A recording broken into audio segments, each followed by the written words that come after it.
I know that you're a Jersey girl inside. 4 a.m. at a diner, stop singing, living on a And doggone it, people like me. I'm thinking maybe you're a Jersey girl with all those highlights in your hair. No other girl can move like you. We pump our fists, damn right, it's true. And I don't care what they might say, they'll never get us anyway. So be my Jersey girl, and take a little ride with me tonight. And let's get dirty, girl. I know that you're a Jersey girl inside. The way you turn it up, turn me on, and then you take it off. Make it hot, make it loud, we'll wake the whole town. Jersey girl, I know that you're a Jersey girl inside. Yeah, listen up.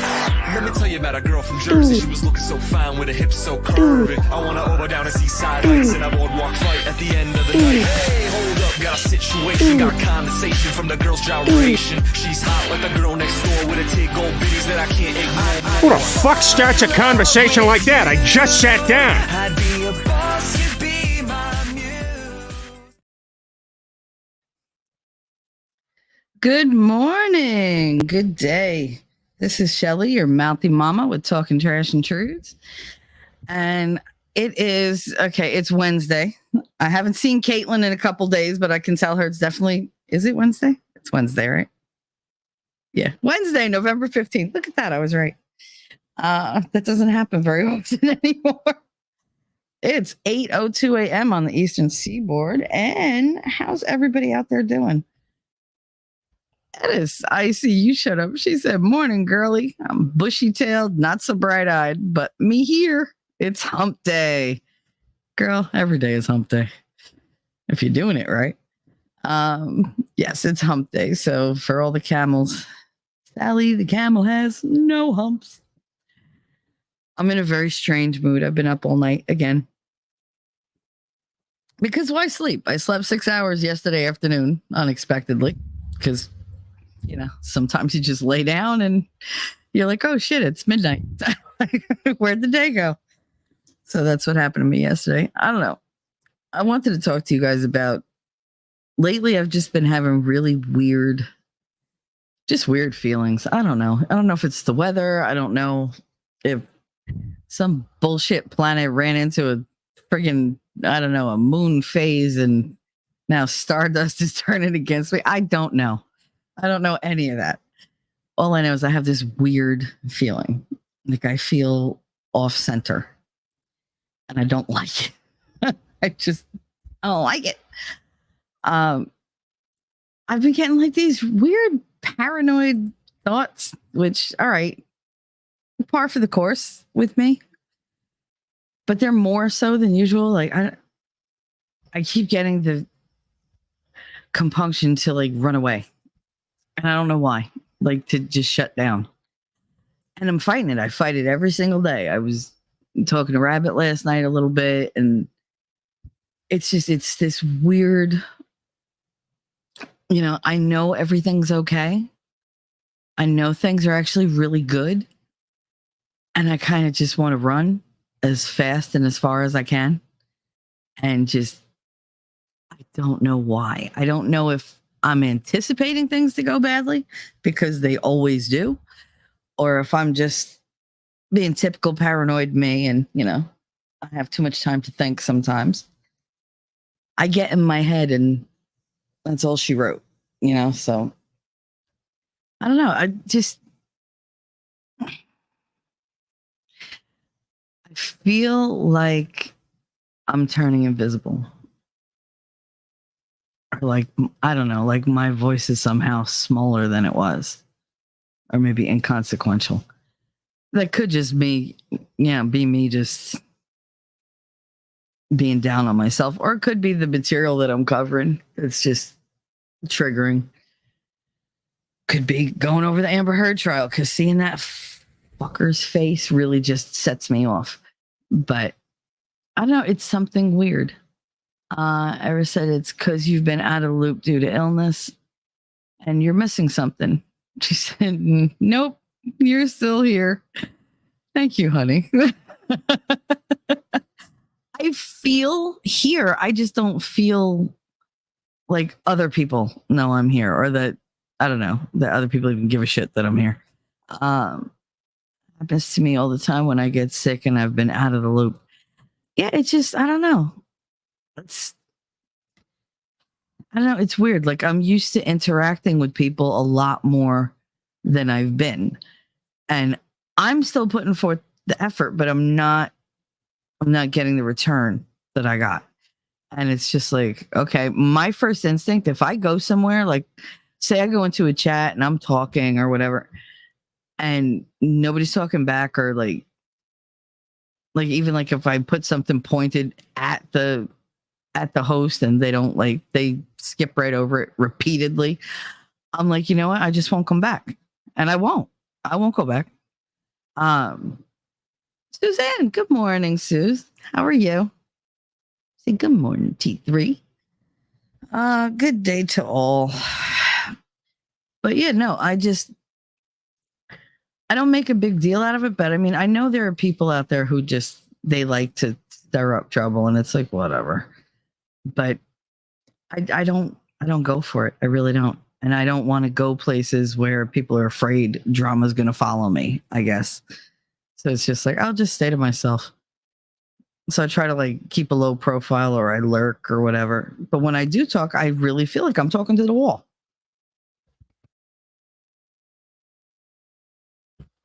Sorry. I might have to mute a couple times because the heat is killing me. It's really like, oh, my throat is so dry. And usually that's not a problem for me. We shall see. I was just wondering if anybody else was feeling like some weird cosmic universal fuckery going on. That's not really my thing. I don't do horoscopes. I don't do any of that stuff. I believe in it, but I ever said, girl, you a mother. Talking to the wall, she feels natural.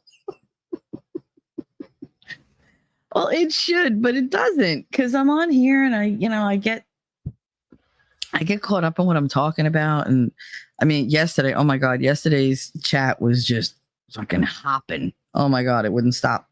It was so good. And I mean, I love when that happens because I love interacting with you guys. You guys have a lot of, stories to tell, and I have no problem reading them out to everybody. But yesterday we went over the coping behaviors that narcissistic abuse victims or survivors exhibit. Things like compulsive apologizing. YouTube is messing up. Seriously, do not even stress, because chat's not working right. Count's not working right. Everything is off. Oh, I know, because it's telling me that nobody is here, even though I'm talking to it. Yeah. So it's like, okay. And then it goes to 1, and then it goes back to 0. And then it goes to 1, and then it goes to 0. And I'm like, really? All right. Very strange. Rumble was actually acting up last night too, because Nick had his chat going, and Ellie Font and I were both in there, and I wrote something and then it decided to delete it. And I was like, oh, this fucker did not delete my goddamn comment. So I refreshed and then it showed up, but it was like faded, not like bold like the rest of them. So I refreshed again and then it was there.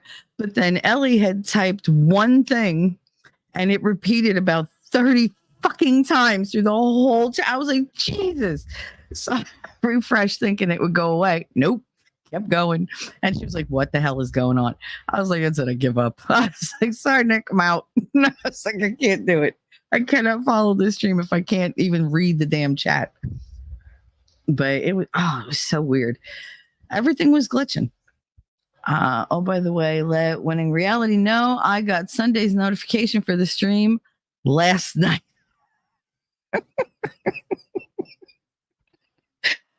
You know, that doesn't even surprise me. It really doesn't. By the way, for those not in the know, this Saturday he had done an interview with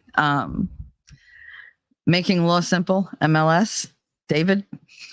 An amazing interview. It was the whole show was just fantastic. I loved it. I was entertained. It was informative. It was really, really, really good.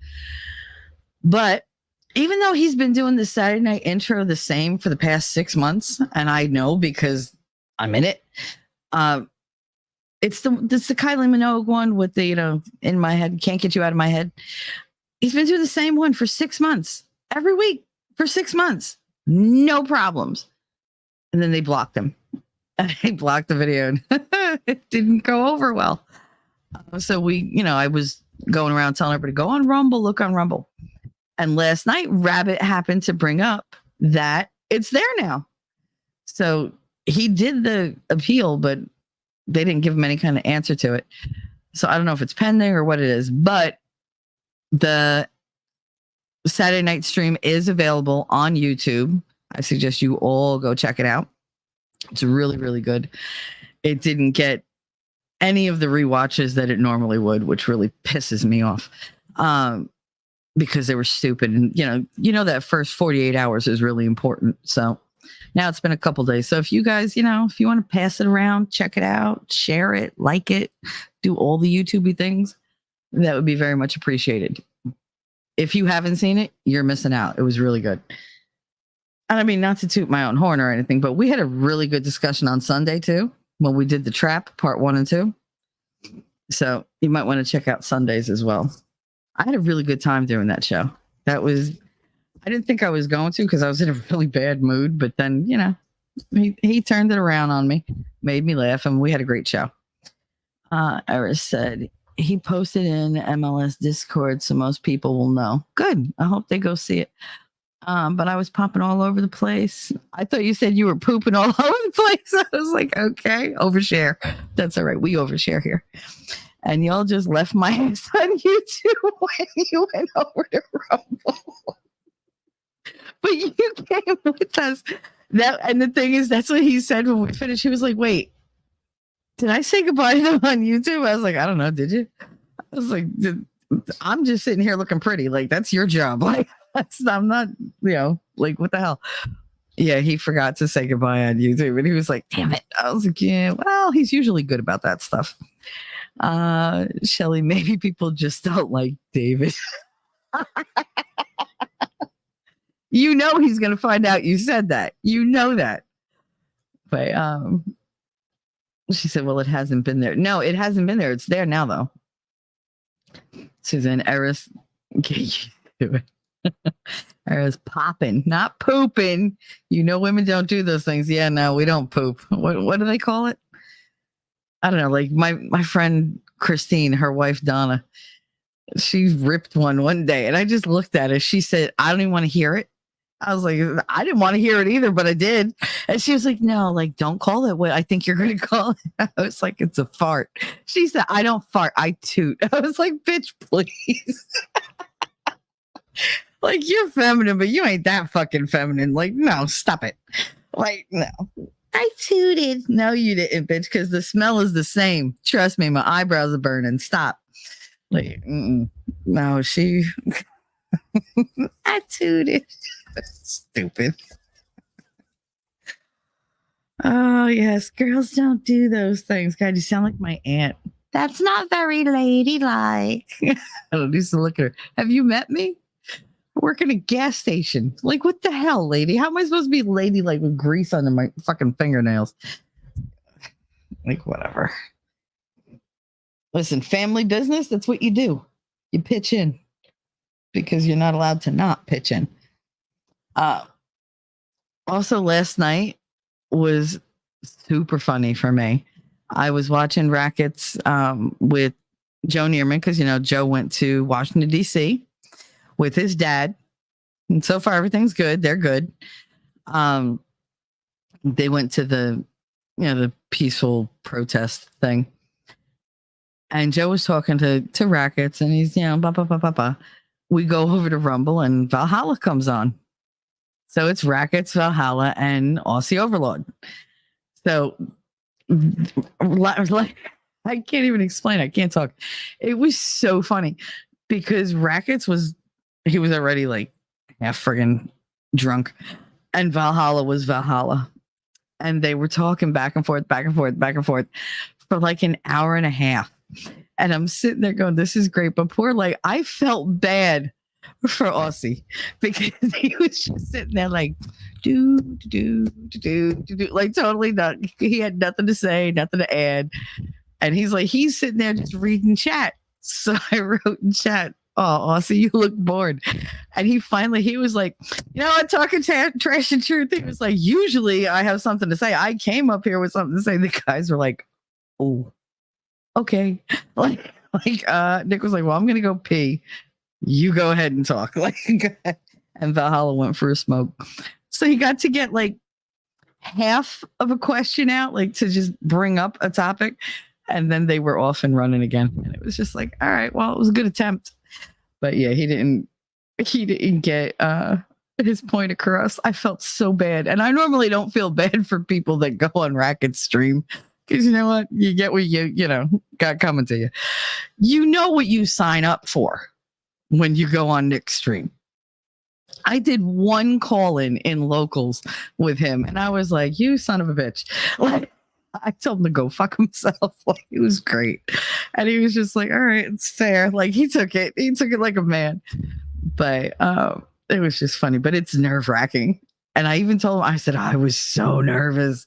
He was like, "I know." He was like, "You did fine." I was like, "No, I didn't." He was like, "No, you were a sweetheart." I was like, "No, I really wasn't. I was so mean."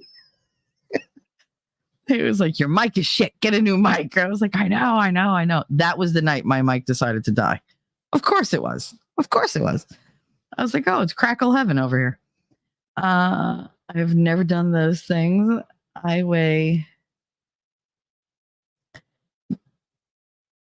You weigh 7,000 pounds from holding a year's worth of everything. Iris has never evacuated anything in her life. She still has the strained peas from when she was 6 months old. She said, "Oh, snap, Valhalla on any stream is lit." Let me tell you, he was hilarious.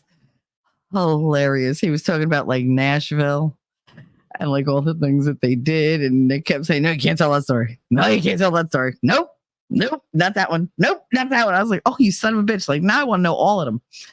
But, oh my God, they had so much fun. Drunk was Valhalla. I don't think he was that drunk, but I mean, it was 2:30, 3 o'clock in the morning. So he might have been fairly there. Nick is supposed to go on his stream on Valhalla's channel on Saturday to do a Lego build. And Valhalla's like, "You better be there. You said you would." He was like, "Yeah, see, here's the thing." And then I was just like, yeah, he might show up. I don't know. I hope he does, because I don't like when people say they're going to do something and they don't. If I say I'm going to do something, bet your ass I'm going to get it done. Suzanne, need to change phones. Tootsie, catch the rewatch. All right, have a good one, Susie. Enjoy your day. I hope you feel better. Eris, you hang with the big dogs. You either could have run with the pack or get left behind as bait. Or you're going to be the one that they gangbanged and left for dead in the corner. Like, it's just, these guys just go at you. I don't care. I can hold my own.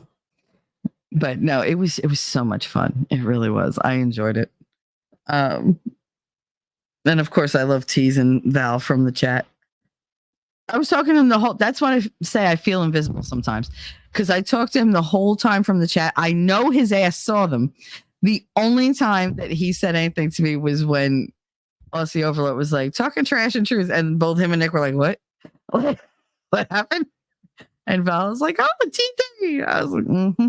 I was like, whatever. That's all right, because they're both gay on my channel, because Valhalla has a wrench because I didn't think he had enough. And so does Nick. Nick is actually a managing mod, so he's got, like, he's up there with Winning and Rabbit.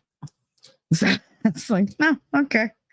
Like I had spot for 3. I was like, I'm only doing 3, but Nick had to be in there because I had to make him, gay. Because he'll never be in here. But just the fact that if he does show up and sees he's got a wrench, which he already knows about, he's just going to be like, you take that right now. Like, I don't want that. Sure you do.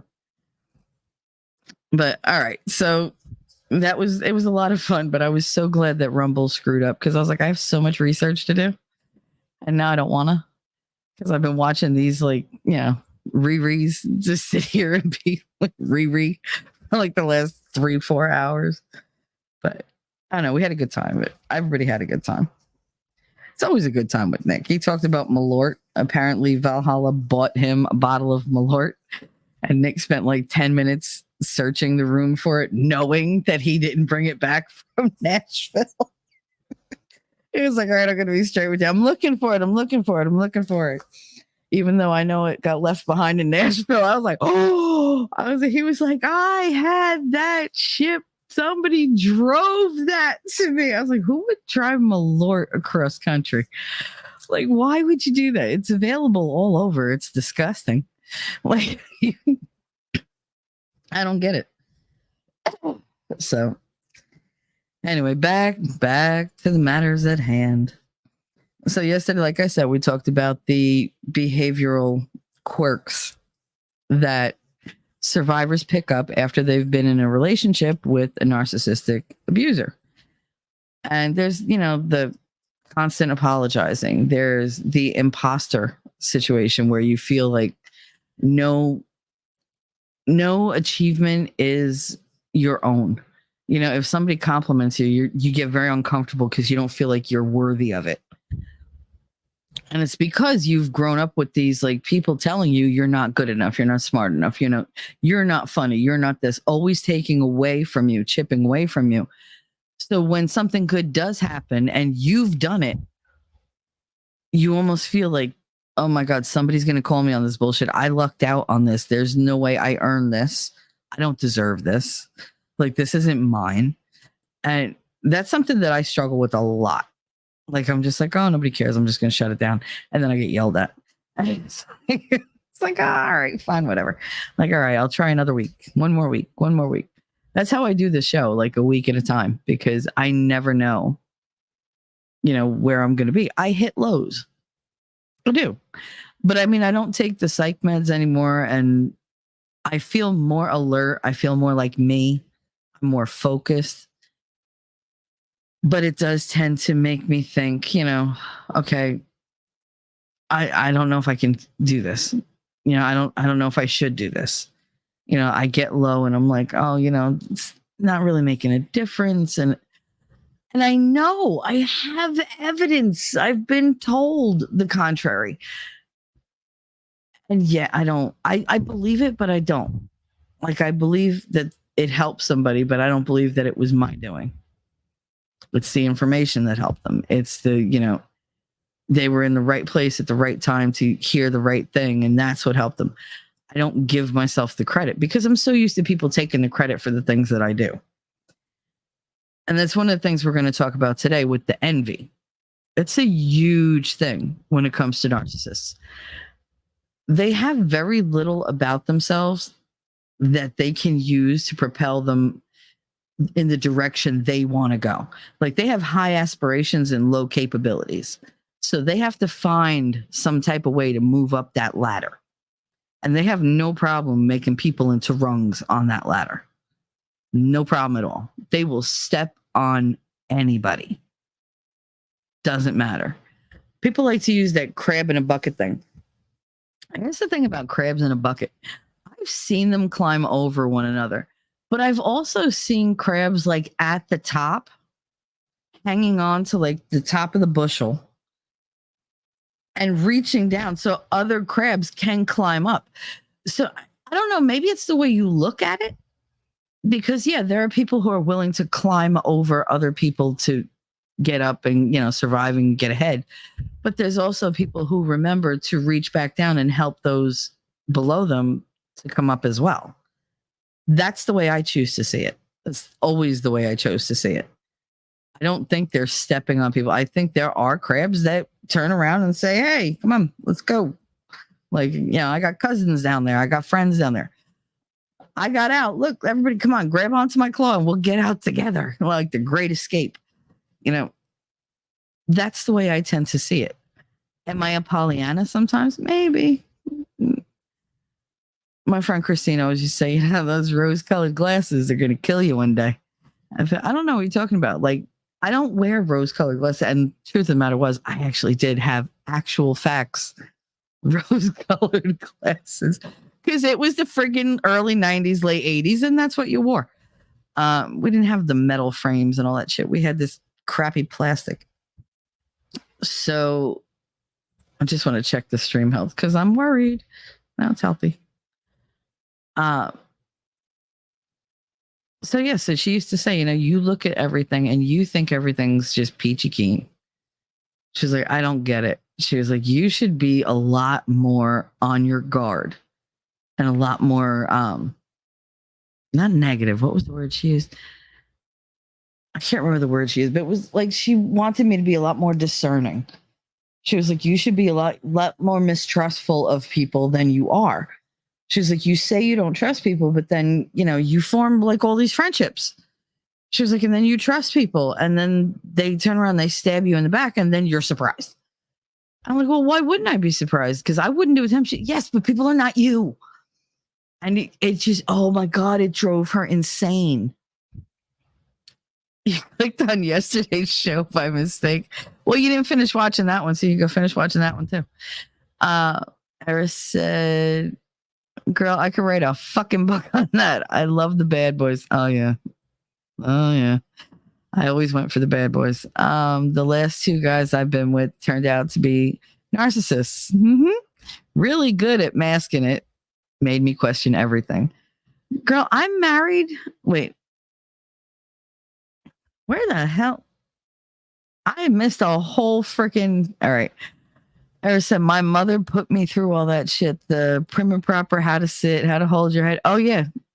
Deportment. That's what we called it.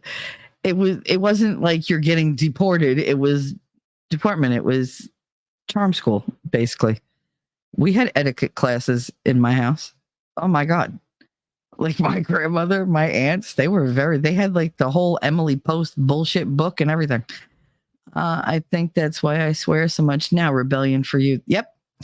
He was concentrating on Nick. Nick will kick your ass quick if you don't keep up. Oh yeah. Oh yeah. I remember doing that. I remember learning, how to sit, how to cross you don't cross your legs, you cross your ankles and keep your knees together. You never the skirt has to be tucked around. Make sure, how to sit in the skirt, how to wear, clothes so that you didn't flash everybody, how to speak and how to soften your voice. And, but I also worked in a gas station. I knew how to project my voice. I could, yell over any of the machinery. Believe me, I could yell over any of the machinery. And I mean, it was the thing. Hey, Outpost, what's up? Running late, just dropping by to say hi. Hi, honey. Have a wonderful day at work. Have a good day, little brother. I listened for 20 minutes before I realized it was the wrong show. I think winning reality needs more coffee in his reality.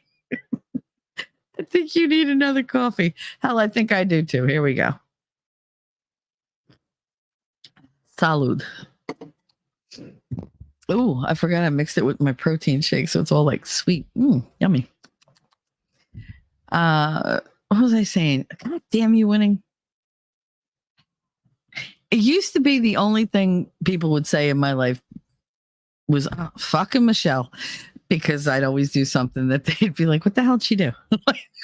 Okay. And now I say that about him. He's the version of me in my life. It's like, okay, I'm like fucking winning. Damn it. God damn it, winning. That's all you hear all day long. And I wouldn't have it any other way. Keeps me on my toes. But yeah, no, that's what these kids don't understand. Like they're walking around, they're talking a certain way, and I'm just like, okay, Do you know why they taught us all the etiquette? So that we could go between being casual, go to a wedding and not embarrass the family, go on a job interview, give a really good interview, look the part, you know, because you have to be adaptable. These kids don't know how to adapt. That's why they have no resilience at all. If it's not one particular set of circumstances, they're like, oh no, I don't know what to do. We didn't have that. We had when you're when you're doing this, you sit a certain way. When you wear these kind of clothes, you move a certain way. When I'm in a dress, I'm a completely different person. My mother loves it. She's like, oh my God, it's like the girl I always wanted. I'm not cursing. I'm not, like real like loud about it. My laugh is softer. And I'm just a lot more in my feminine mindset.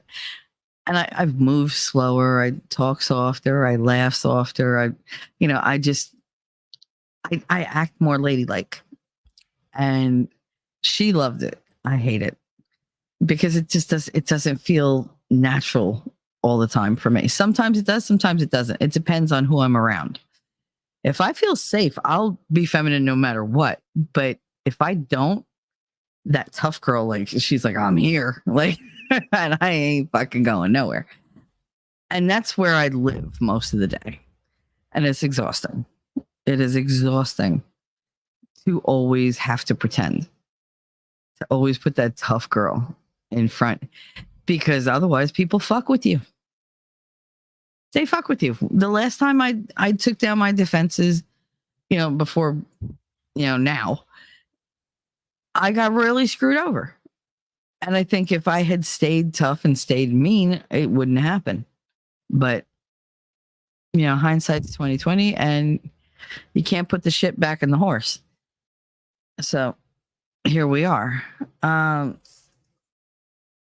But a lot of that yesterday was talking about like how we react, like the little things that we do when we've been with the narcissist for so long.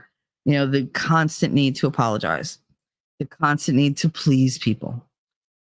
I am horrible at saying no because I avoid conflict at all costs. I did a show once with a friend of mine he was a friend, and it was going along fine, whatever. And I was moving around and doing stuff.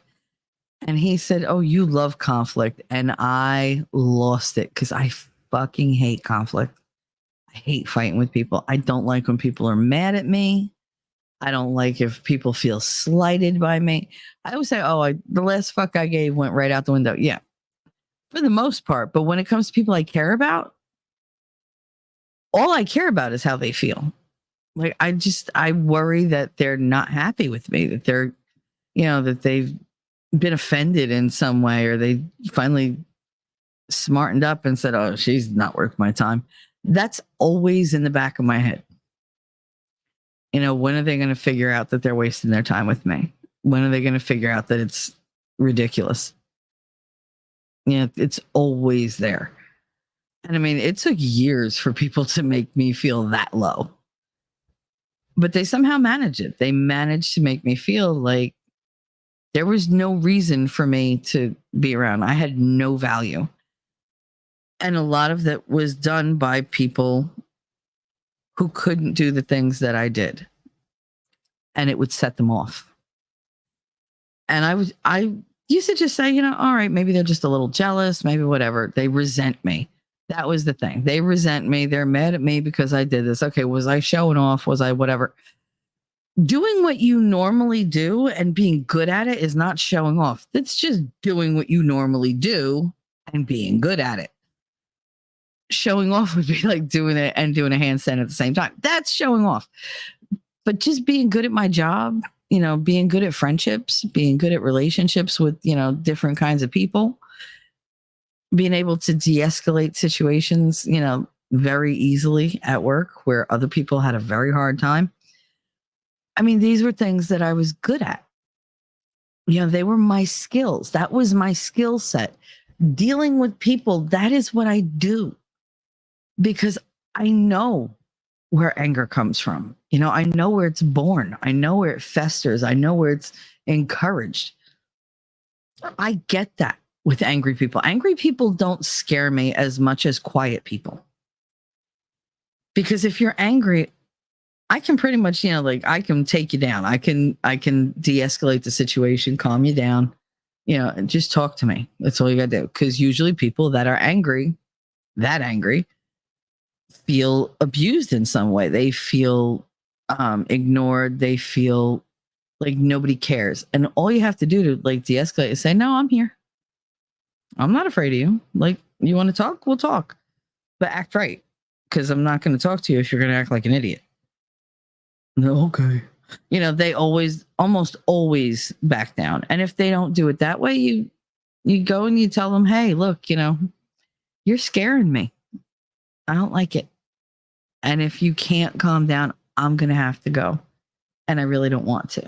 So could you just calm down for me? Most of them will stop and think and be like, oh, I'm not mad at her. So I don't want her to be upset. Okay. So, and they'll back it down, until it's manageable again. And I'm good at stuff like that. I'm good at reading people when they're really upset, when they're sad, whatever. And I shouldn't be ashamed of that. But there's so many people who are like, oh, you think you know people? Well, yeah. I mean, I've been dealing with people my whole life. Like when you're hyper vigilant, which I've always been, I can't turn it off. You learn to categorize different things that people do. You read everything in an instant, because you have to anticipate what they're going to do and just how badly it's going to hurt. If it's going to hurt or if it's a good thing. If it's a good thing, I tend to be a little bit more uncomfortable because I don't know how to deal with good stuff. Like I've said before, the way to destroy me is with tenderness. Like if you have genuine feeling and show genuine feeling, like if you're gentle with me, if you're kind to me, I can't handle it. I just can't. I don't know what to do with it. I panic and I'll make a joke or I'll, tell you you're an asshole or something. Like that's what I do. I react with something negative because I'm like, no, get away. Cause you're making me uncomfortable. I don't want to believe you. I get emotional. Wait. Morning, Enya. You're here just in time. You slept late? Nice. I woke up at I think it was a quarter after 11:30 last night. And I've been up ever since. Perfect that you came in now. This way I stopped being emotional. If you're gentle with me, if you're tender, if you're honest, if you're sweet, if you're kind, if you're generous, if you're grateful, I don't know what to do with any of those things. I panic so bad. And you said, I can't handle when life is really good because I know something really bad is around the corner. Not like the washer goes out. No, I know. And that's what I've been feeling. Like I said, I feel off kilter. I'm not centered at all. Like everything in my life is running just a little to the left. Like just a couple centimeters off.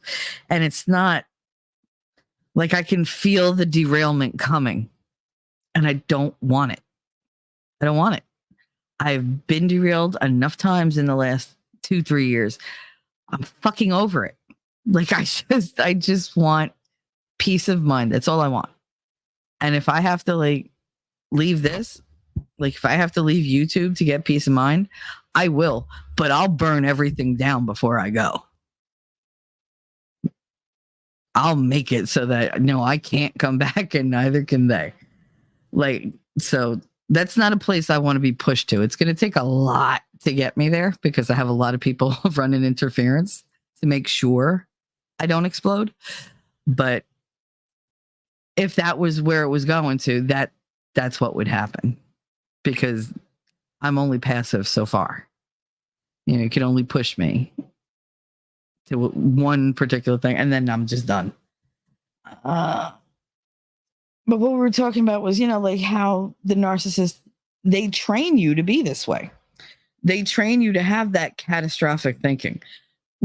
When you're young and you go through this, usually it's through encounters with narcissists, because narcissistic abuse, when you're a child, it deprives you of trust. It deprives you of independence. It deprives you of self-esteem. You go through all these challenges where you're supposed to be lifted up, and instead you're constantly made to feel like you're not good enough. You know, you're not good enough, and you're not enough to make me happy, and everything wrong with my life is your fault, and it would have been better. You know how many times my mother told me, oh, my life would have been so much better if I didn't have you. Thanks, Ma. Really? Like, oh, you know, God, when I found that I was pregnant with you, I was devastated because I was so ready to leave your father. So why didn't you just leave him? Because my parents told me I couldn't because I was pregnant. Okay. She was like, I even thought about aborting you. She was like, but your grandmother wouldn't hear it. Oh, thanks, Ma. Like, I never thought about aborting my kids.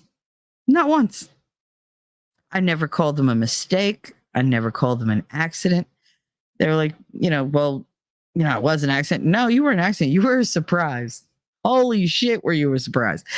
Like, Connor was my 3-minute miracle baby. He's my easy bake baby.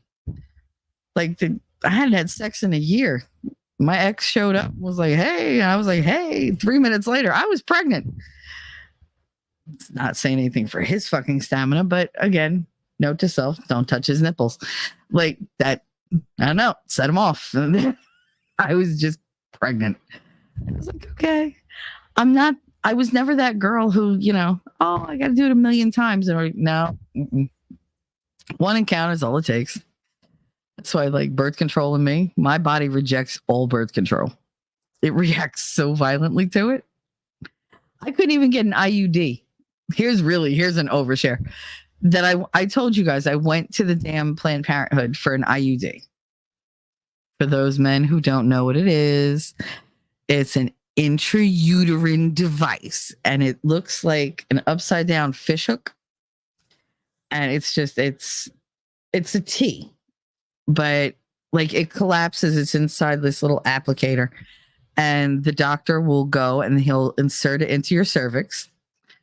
And then when he pulls the applicator back out, it kind of opens inside, it hooks inside your cervix, and it blocks the hole so that the sperm can't get in.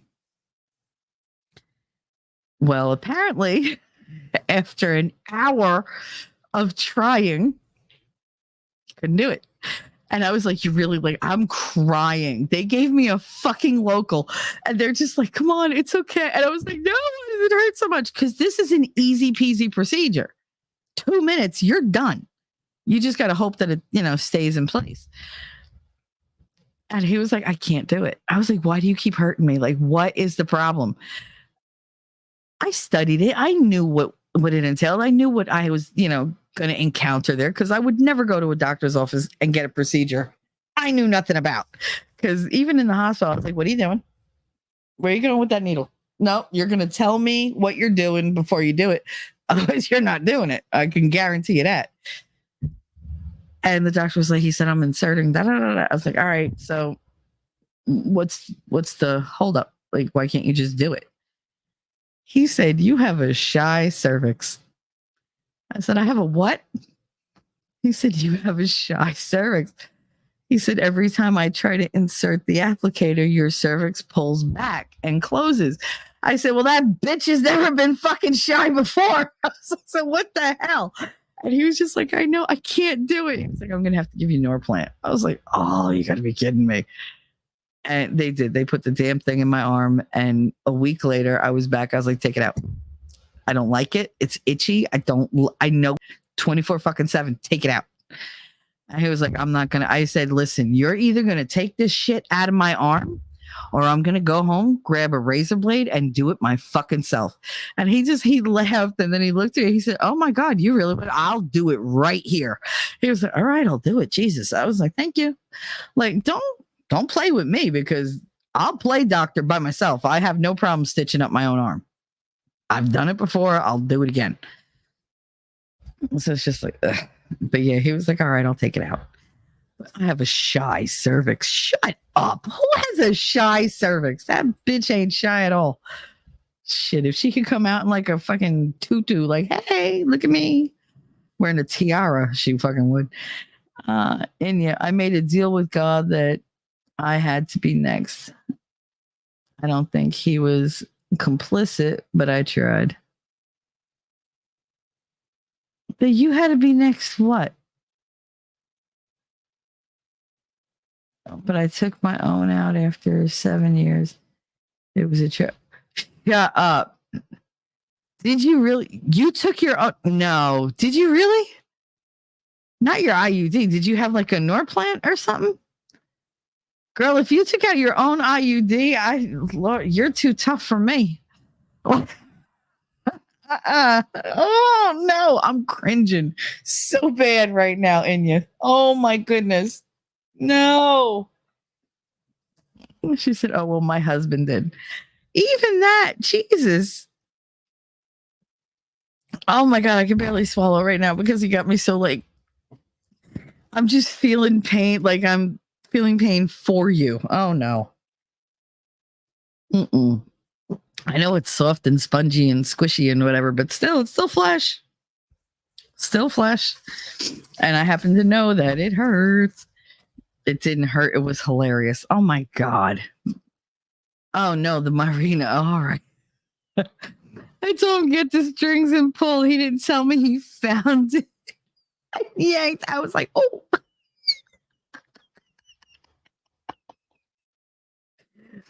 Okay, so a lot of guys don't know when you get an IUD, it's attached to a string. And this string hangs out of, whatever. So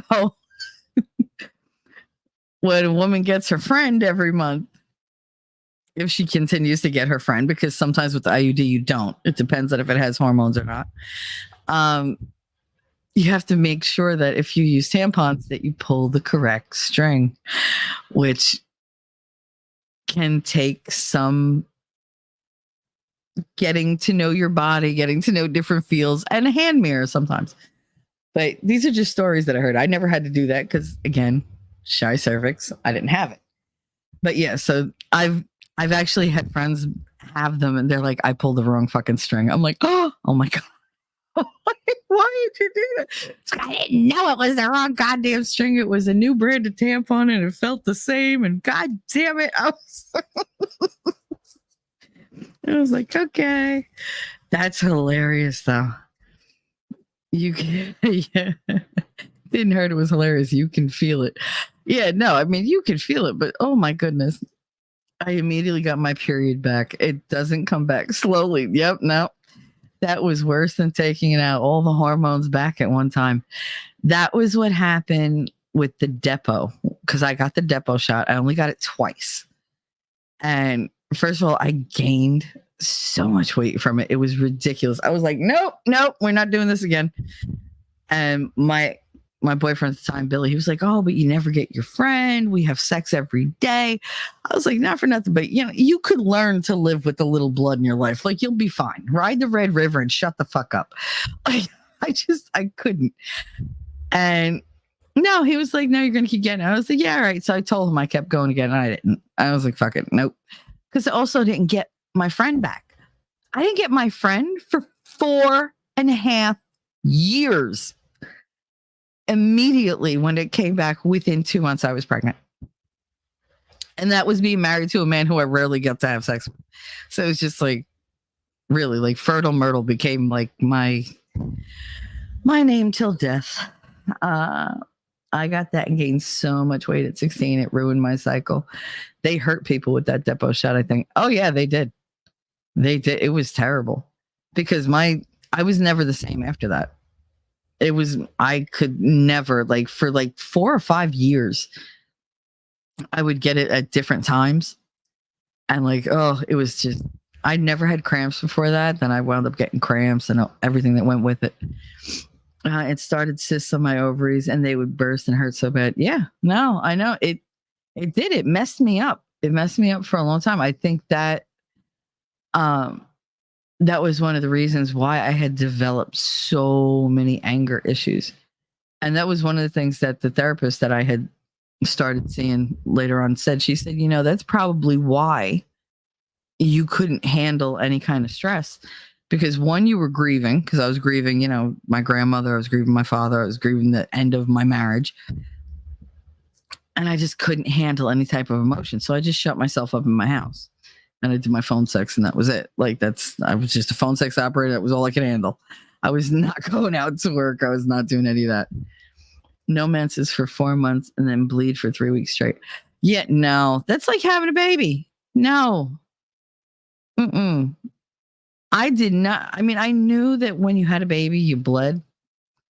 But my grandmother was like, yeah, you bleed for like 40 days. I was like, shut up. No, you don't. She was like, yeah. She was like, between 5 and 6 weeks. Stop. I was like, wait a minute. I gave birth to this kid and I still, like, I'm just going to be like this, like stitches, like for 2 weeks and then everything. She was like, yeah, it's hell. I was like, it really is. I got to go to work, baby girl. I'll see you later. Oh, all right, Eris. I'll see you later. Hugs to you too, babe. Have a good day at work. And you said my daughter was shocked for that too. Yeah, no, it's, oh, Lord. Because you don't expect it. You're like, oh, the baby and everything's, you know, you figure everything comes out, everything, you know, you're good. You should be done. No, now you have to deal with the belly going back down.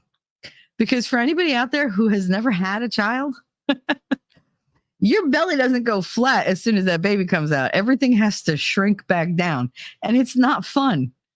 It's not, because your contractions are what shrink everything back down. And so after you have the baby, you're still having contractions because everything is trying to get back to the way it was. Yeah, no. She said, but mom, I had a C-section. Yeah, your body don't care. It doesn't care. Your uterus was still involved. If anything, that's worse. And it's like crepe paper, even if you're 20. I know. It's just like, oh, come on. Like, why does it look like that? It looks like chicken skin. Like, it's like, come on. I had so much cocoa butter. It was ridiculous. And my grandma was like, she said, oh, she was like, so you just went the other way. Because as my stomach went in, my boobs went, whoop, and it was just, they were just so big. They were so big. And I was like, this is ridiculous. I'd look down and be like, oh, they're not that big. My grandma would be like, no, look at them from my angle. They're huge. Okay, thanks. Well, you just make me feel like a freak show. She used to call them clown tits. I was like, thanks, Graham. Really, I appreciate it. Because I would wake up in the morning and I'd have so much milk that I'd immediately grab both my tits and run to the bathroom and just like stand over the sink and be like, okay. But she'd be like, no, there's a trail. Oh, I don't know what to tell you. I got to get rid of the first load of the day. Like, it's got to all come out. But yeah, for my son, I had no milk. It was just like, what the fuck? But I didn't know that was because my thyroid was so messed up. I couldn't produce any kind of milk for him. I got the colostrum, so he got all that. But after that, nope. And I had women for months trying to get me to have the milk come down, and it just wouldn't. I had old women massaging my boobs in the WIC office because that's where they sent me, because that's where La Leche League was. And they were like, oh, if those women can't get you to lactate, nobody will. I was like, I don't think anybody's going to do it, but fuck it. I'll give it a try. They had me putting lettuce leaves, cabbage leaves. I had to take this weird mother's helper, horrible drops. It was, oh. I mean, I did everything I possibly could. And then after like 4 months, I was like, fuck this. I give up. Like, I can't. Like, this is torture. The kid's already on formula. He's fine. He'll be fine. I can't do this. And it was just, but yeah, no, for Katie, I could have fed a small nation. And that bitch still, she was like, nope, that's not enough. She was like, no, that's not enough milk for me. It's too much work. Too much work. All you had to do was like poke my boob, and it was like half a gallon. Like, oh, so much milk. It's so weird that we make milk. You know, like I never knew that growing up. Nobody ever talked about that when I was a kid. It's not like now where you walk through the park and you see 12 people breastfeeding on a fucking bench. Like, oh, we're here to breastfeed together. Okay. Like, it's like, okay. For my daughter, I always like removed myself from the room whenever I had to like feed her, and I'd go upstairs or whatever. Now they just sit at the kitchen table and just whip out a titty. They're like, here you go. Oh, you need some in your coffee? Like, there you go. No. And you said I tried with my son too. He got 3 to 4 weeks and then I dried right up. Yeah. My mother chose not to breastfeed me. They asked her and she was like, no. So they gave her a shot and she was just like, yeah, she goes, my milk dried right up. I was like, why would you not breastfeed me? I was 4 fucking pounds. Well, yeah, but no, I didn't want them to get misshapen or whatever. Your itty bitty titties, like she's an A cup, my mother. There's like nothing there. I think they're only bigger with age because of gravity. But when I was younger, she had no fucking chest. None. That's why when I got pregnant with Katie and I walked in my grandmother's house, she said, oh my God, you took after your father's mother. I was like, what? She said, you're nah. She was like, you got her big boobs. So I was like, that's great. Thanks. My mom was too scared of me because I was so tiny and her first baby that lived, she was good for my siblings, but said I terrified her. Yeah, the first one usually does terrify them. My mother had this thing where she would just put me down and that was it. Like she said, I never cried. I never told her when I was hungry. She was like, I tried giving you the pacifier. And once you realize nothing came out, you're like, nope, not having it. Nope, don't want it. Which is typical of me for breastfeeding. So she wouldn't get, too scared of breastfeeding you. Yeah. I get that. And my mother likes to cover up and she's like, oh, well, you needed extra iron. Okay. You could have given me supplement of iron and still breastfed me. But I think for her, she went that first week without holding me. Like she didn't ever touch me until I was already like 7 days old. So she'd never held me. She never, nothing. So there was like this disconnect. She didn't feel like she had a baby. She went home from the hospital that night because my father needed her to take care of him. And that was it. They came and picked me up on the 7th day, and that was it. They brought me home on Easter Sunday. And it was like, all right. But I can't imagine that. I mean, I was greedy for my babies. When they came out, I was just like, gimme. Like I wanted to be the first thing that they saw, the first thing that they felt. I wanted that connection. I had that with Katie. I had it with Connor. I didn't have that with my mother. And she even said, we didn't even have to hold you. She said, you were so tiny. We could just prop up your little bottle next to you on a towel and you just eat. And as soon as you were done, you just turn your head away and that was it. I was like, Jesus, did anybody fucking pick me up? She was like, yeah, every once in a while. She's like, but you never cried. So we just left you in your bassinet. Yay. Like, don't tell me that my psychological problems are only my own. I know who caused those bitches. But it's like, I don't know. I know it was a different time or whatever, but I mean, no maternal instincts like at all? At all? It's just weird to me. She's still that way. I know every goddamn thing my kids do. Even though they think I don't. I'm not stupid. I know what they do. I'm interested in what they do. Do I fight with them all the time? Sure. Do I tell them, get the hell out of my face? Get the hell out. Because that's my relationship with them. That's the way I talk. I'm very brusque.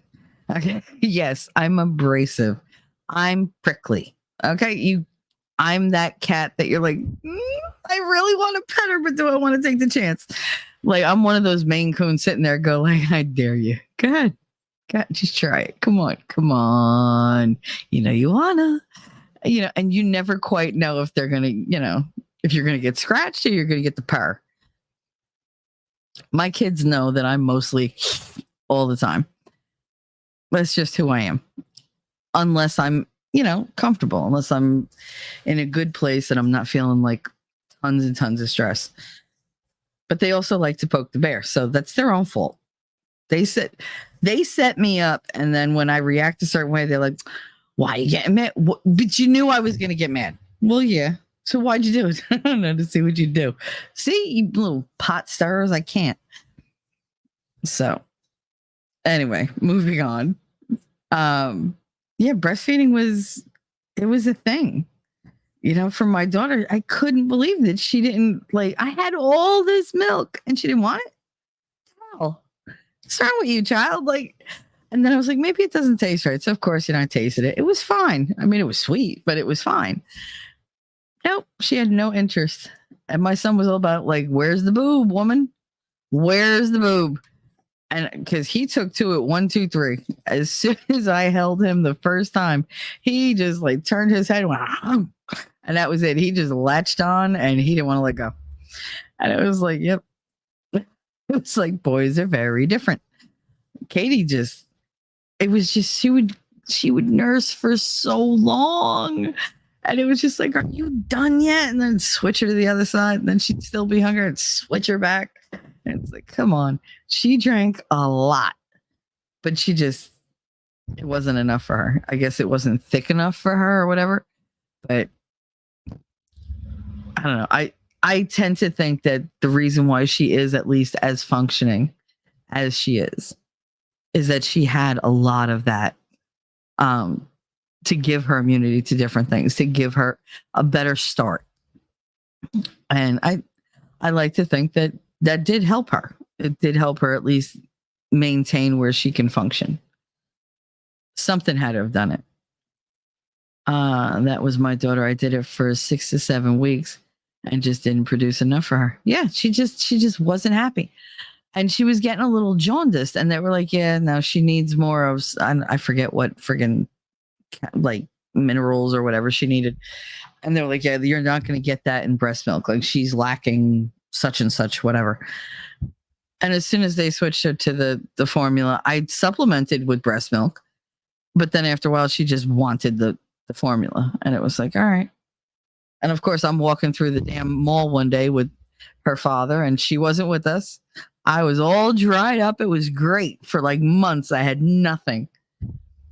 And this fucking baby starts crying somewhere down the end of the mall. And I hear it, and we're getting closer, and it's not stopping, and nobody's paying attention. And it was the hungry baby newborn cry. And I was like, give me your jacket. Give me your jacket. Give me your jacket. He was like, oh my God, what happened to you? I was like, just give me. And just very slowly, the circle started forming. And I was like, my milk is coming back down. What the fuck? He was like, that quick? I said, it just stopped a couple weeks ago. Trust me, it was ready. It's always ready. And he was like, wow. He was, no, don't go there. Don't go there. This was for her, not for you. So it was that was one kink of his. I was like, nah, you should be ashamed. Stop it. But that's because I told him all his kinks were shameful because I didn't like him. So today, moving right along, since we talked about behaviors yesterday, I wanted to talk about narcissism again today. But I wanted to bring up something that Grimmy had actually talked about in a comment. He had mentioned something about envy, and it stuck with me. And I kept turning the phrase over in my head. How do I define envy? What do I describe as envy? What do I see as envy? Is envy the same as jealousy? Is it the same as, possessiveness? What does it entail? And he had his take, I had my take, and I think it was a combination of the two of them that made me think, well, who are the main people that we see that use envy to physically go after people? And he said, my dog is so sensitive. She had a phantom pregnancy when my granddaughter was born. her breasts were all swollen. Oh, I don't know why that reminded me of that. No, I mean, that was my chance. The one that, just adored me. She couldn't have babies, but she wanted them, and she would have phantom pregnancies. And so she would swell up, and then there'd be no babies, and she'd be depressed for like weeks. And so finally, when my mother got pregnant, she was all excited. And they had given her this little poodle that the cops found, and it was a puppy and whatever. And she raised it, but she, as much as she was like connected to it, it wasn't her baby. So when my mother actually brought me home, the first thing that dog did was like, mine, like licked me all over.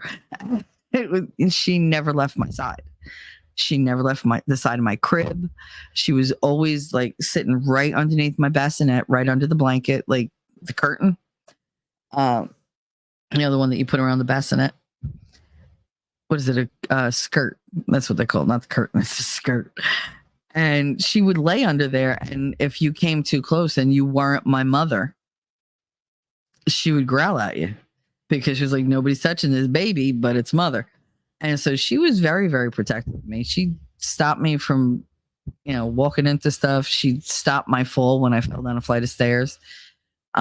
She bit my father when he raised a hand to me. She taught me how to walk. Like she would like pull me with her teeth, and I would stand up. I'd hold on to her coat, and she would like slowly stand up with me, and then she'd walk nice and slow, and I'd walk right next to her. And so like by 11 months old, I was fully potty trained. I was walking. I was fine. Like I was like your average 18-month-old to 2-year-old, but I was 11 months old. And that was because of her, because she was, I was her baby.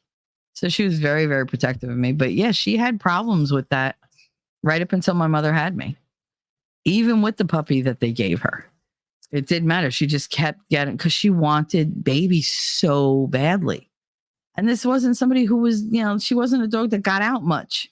She wasn't getting nailed or anything. So it was like, ugh. But yeah, that was a weird thing. But anyway, so I was thinking about, back to this, envy. Now, envy has a lot of definitions and a lot of different things. And everybody at some point feels envy about something. It's just a lot of us, even though you feel it, you let it go. You don't obsess about it. You don't focus on it. You don't act on it. But there are people in this world who are driven. Everything they do is driven by envy. And that would be the narcissist. Whether overt, covert, malignant, it doesn't matter. Every narcissist experiences severe envy. Some of them, it's partnered with a type of psychosis. Some, it's with a sense of possessiveness. And some of them just have like this, how do I say this? It's not just the psychosis. It's a compulsion for them. They always want what other people have, and they always want to destroy the people that have it. And then they wind up realizing they don't really want it anyway. Lady Awesome. Hello. Hey, everyone. Just got up to live. Oh, so you made it through the period in the lactation. That's great. And the shy cervix. That's great. I've just been rambling. I mean, it's excellent dialogue, but again, ramble. And now we're up to, I wanted to talk about malicious envy and the narcissist. Now, according to this dude, Carl Abraham, he was a student of Freud's back in the turn of the 20th century, the early 1900s. And he was a psychoanalyst. And he said that envy is a hostile feeling against the other person associated with the impulse to deprive him or her of what they possess. And I was like, okay, that's kind of wordy for me. So like, how could I like break that down and make it a lot simpler? Envy really is just somebody who looks at somebody else's life and goes, you know what? That's everything I want. And then they evaluate themselves and realize that they don't have what it takes to achieve what the other person has done. So rather than say, okay, maybe I'll set different goals or maybe I'll work on myself. No, they turn around and they resent that person and they target them. And they're like, you know what? The envy tells them, if I can't have it, you can't have it. And what they do is they avidly go against them and try to deprive them of everything that they've achieved. They try to take everything away from them. There are also the narcissists who, instead of taking things away and destroying them, they steal them. And those are like the covert narcissists. They move in and they just take over people's lives. They take over their personas. That's a whole thing we're going to get into. But there are different kinds. But envy always comes down to, you have it, I don't. I'm not going to work for it, but I deserve it. So I'm going to take it from you and either keep it or destroy it. Either way, you can't have that. And they'll go about it by any means necessary. And you said, wait, we got to go back. Lady, awesome set, girl. I made it through 2 sets of twins breastfeeding. Okay, overachiever. I would have loved to have breastfed both my kids, but Katie she just wanted more, and Connor just wasn't there. My thyroid was so messed up, and it took them like a year and a half to figure out what was wrong with me, to figure out that I had Hashimoto's. And they would have never figured it out if they hadn't been like, you know what, let's just biopsy the little nodes that are on her thyroid. I had 9 of those little they're supposed to be nodules, but they're not supposed to get bigger and smaller, but mine did. And so what they do is they take an ultrasound and they aspirate every single one of them. So they stick a needle in your neck and they pull out some of the tissue and the fluid from the nodule, and then they analyze it.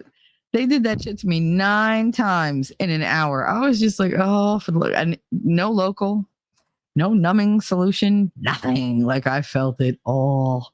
And they were like, good girl. Just, I had to have my head like off the bed so that it was just my neck exposed. And it was just so funny because they were like, this isn't right. This isn't right.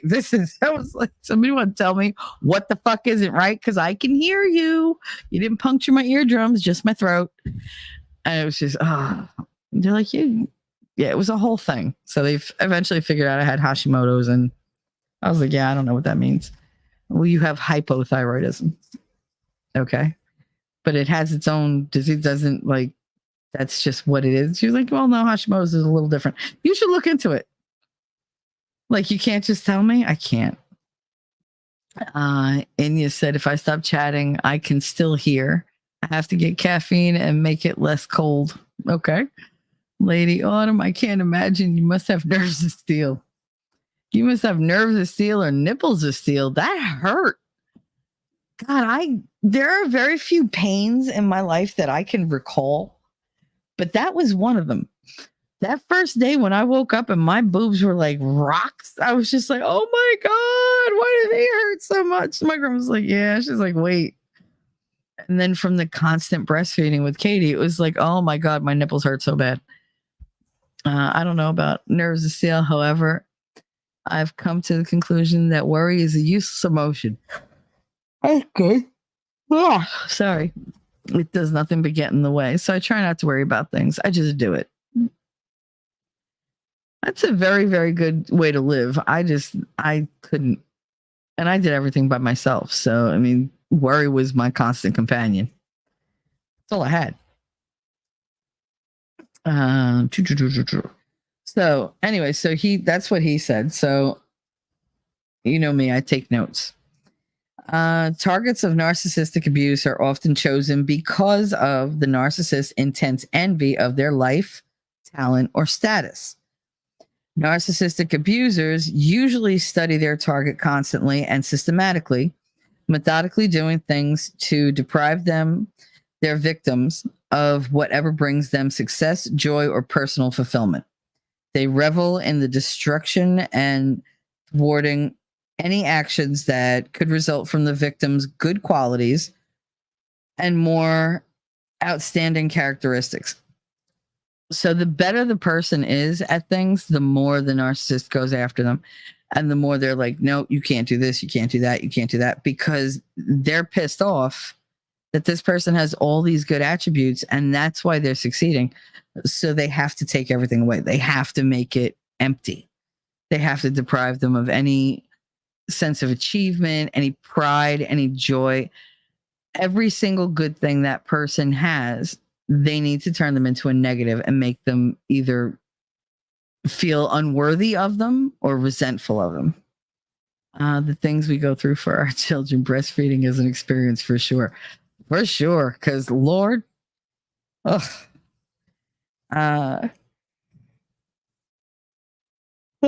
sorry, guys. Apologize for the yawning. A person with positive attributes and energy will always be seen as a threat to the narcissistic abuser because they cannot replicate that feeling for themselves. They cannot rise to the occasion and mimic the abilities of the more positive person. It's beyond their known capabilities. Examples would be socially agile people are often isolated away from social circles until the narcissistic abuser can manipulate it to their advantage. Independent socializing is not allowed, as the NA will fear them surpassing them in popularity. That was one of the first things that one of my exes did. As soon as he realized that his friends all enjoyed hanging out with me, and they found me just as funny as they found him and whatever, he felt so threatened. And he was like, oh, well, my friends don't really like you. They're just being nice to you for me. Bitch. We grew up in the same town. I know these people too, they're not just your friends. But no, to him, they were his friends. They weren't allowed to be my friends. We couldn't share. It didn't matter that we grew up in the same place. It didn't matter we grew up around the same people. It didn't matter. He claimed those people. Those were his people. And they gave him status. They deferred to him when they needed things done. Oh, excuse me. I'm going to keep yawning because I'm drinking coffee. I don't know why coffee makes me yawn. It wakes up my brain, but then the rest of me is like, nah, bitch, we want to sleep. So let's get through this. Yeah, so one of the first things he did was make sure that I knew those were his friends and they were off limits. And I misstepped once. And I didn't realize it was going to be such a big deal. But he went down the shore with the boys for the weekend. I was not asked if it was okay. He didn't want my opinion. He told me, I'm going down the shore with Mickey and and this one and that one and that one and that one. We're all going. The girls are staying behind. Don't beep us, because we all had beepers. And don't call the hotel. And I was like, okay. Like, it irritated me that he was issuing me these orders, but it was like, what am I going to do? I'm 23 years old. I'm not engaged to this dude. I have no right to tell him what the fuck to do. So I was like, all right, have fun. And he was like, you mean that? Yeah, have fun. Just can you be careful? Yeah, all right, babe, no problem. Don't miss me too much. Okay. And he went. He left on like a Friday afternoon.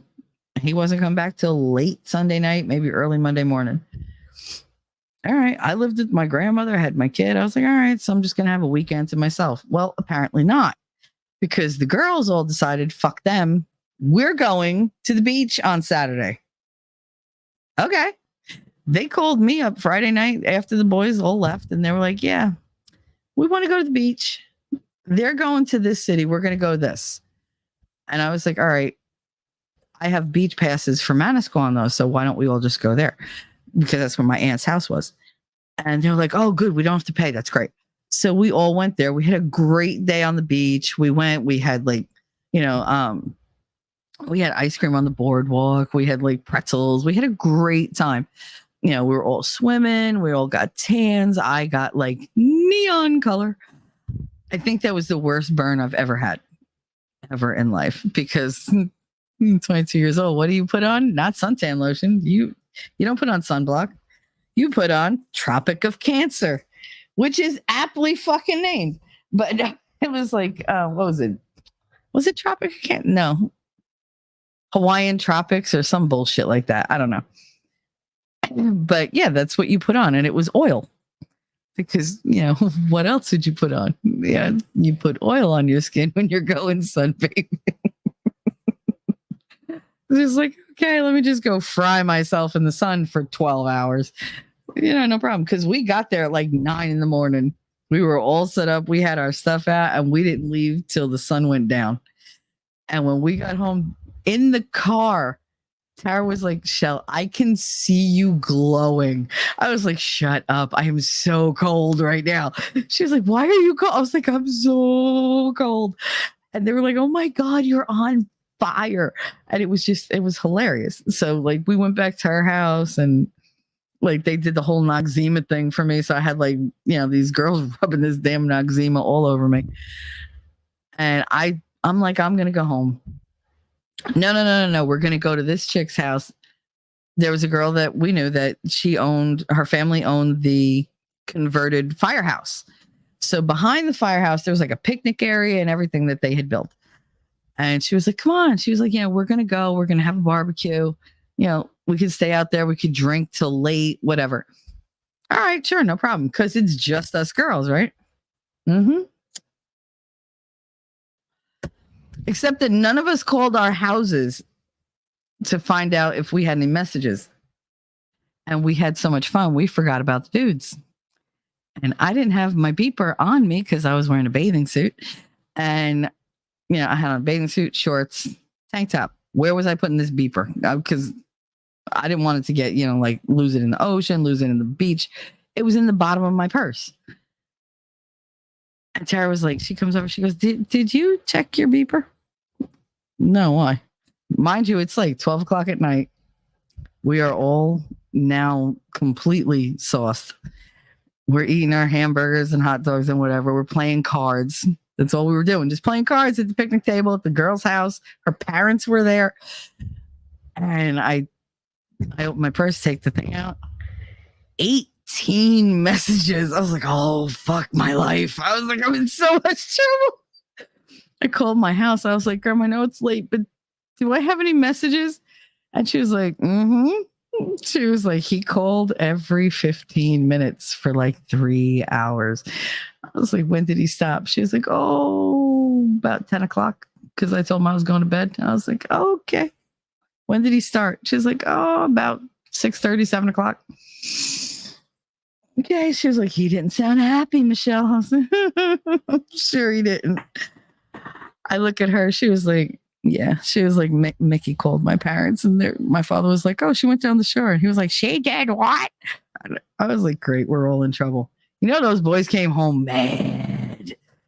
They were mad. And I was like, but why are you mad at me? I was like, you told me not to bother you. You told me to have a good weekend. It was just us girls. How dare you? How could you go and do da-da-da-da-da? Dude, it's not like we went to like a bordello or something. Like we went to the beach. Look at me. I'm fried. Hello. Like he didn't care. He was just like, no. You bitches, you're a bunch of whores and da-da-da. Oh my God. I paid for that for like weeks. For weeks. Anything he wanted, he was like, you still owe me. You still owe me. Why do I owe you? That's what I didn't understand. But why? And just not to rock the boat. I was like, all right, fine. Like whatever you want. Because I didn't want him to be mad. Because he was always mad at me then. And it was like, but why are you mad? Like you told me to have fun. I didn't do anything wrong. I went out with your friends' girlfriends. That's just it. They're my friends. I said, oh, so I should have gone out with what? My friends? No. Like that sent him into a panic because my friends didn't like him. So it was like, that's the whole dynamic. It's I need to control every single little fucking thing you do.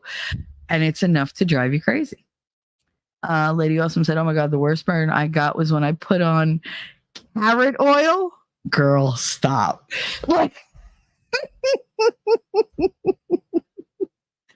I was in my early 20s. That's when I learned to read labels. It clearly said, "Do not put on unless you have been exposed to sun regularly." First time I got burned, usually I just tan.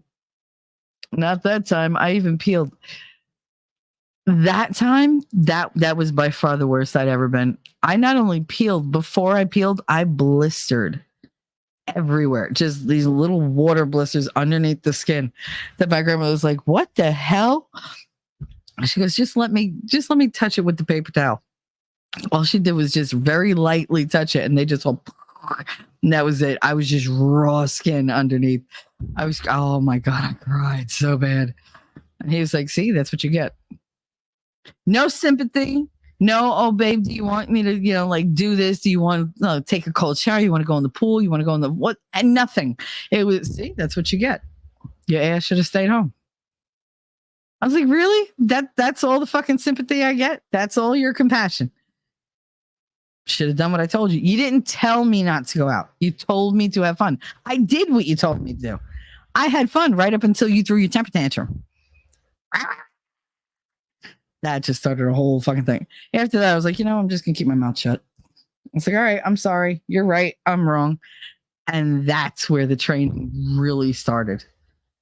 Because he showed me his worst face, belittling me, insulting me, telling me I was a whore for going out, and how the fuck should I do that? How can I trust you? And then I went out with your friend. They're my friends. Okay. Even his friends were like, "Bill, calm the fuck down." Like, it's not that big a deal. The only one that was upset like him was Mickey. And, Mickey and Tara didn't last either. So there's that. Yeah, that's a little coinky dink because we didn't last either.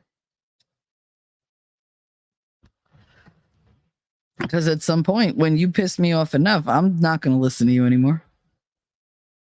I will listen as long as you make sense and as long as you're fair.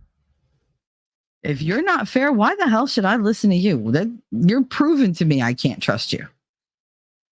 And you said, I had friends, family that wanted to be tan. My face is always just turned red. Yep, I get freckles. My body might tan eventually, but even now, I am twinsies with Kurt. Nothing bad, but that's my face. No, I do. I don't have the olive skin that my family has. They all have that rich olive skin that instantly turns into a golden fucking tan. I just turn lobster red. So fucking red. You can't imagine how bad it is. I gotta see if I know I have something somewhere. I just don't know. But let's see if I find it. Because I know I have it. Jesus. Come on. But I'm looking for a particular picture. Which of course I can't freaking find. Anyway. I'm not gonna search for it now. All right, pics for vid. What is that? Is it in there? I have so many. I have folders within folders within folders within folders, like within more folders. And then just for shits and giggles, here's another folder. Like, oh, okay. Oh, there it is.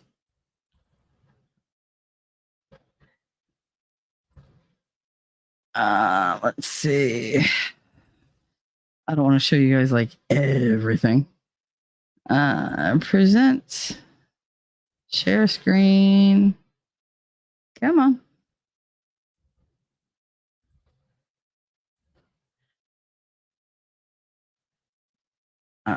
Two. There you go. That's me being all like, and that's not even the bad one.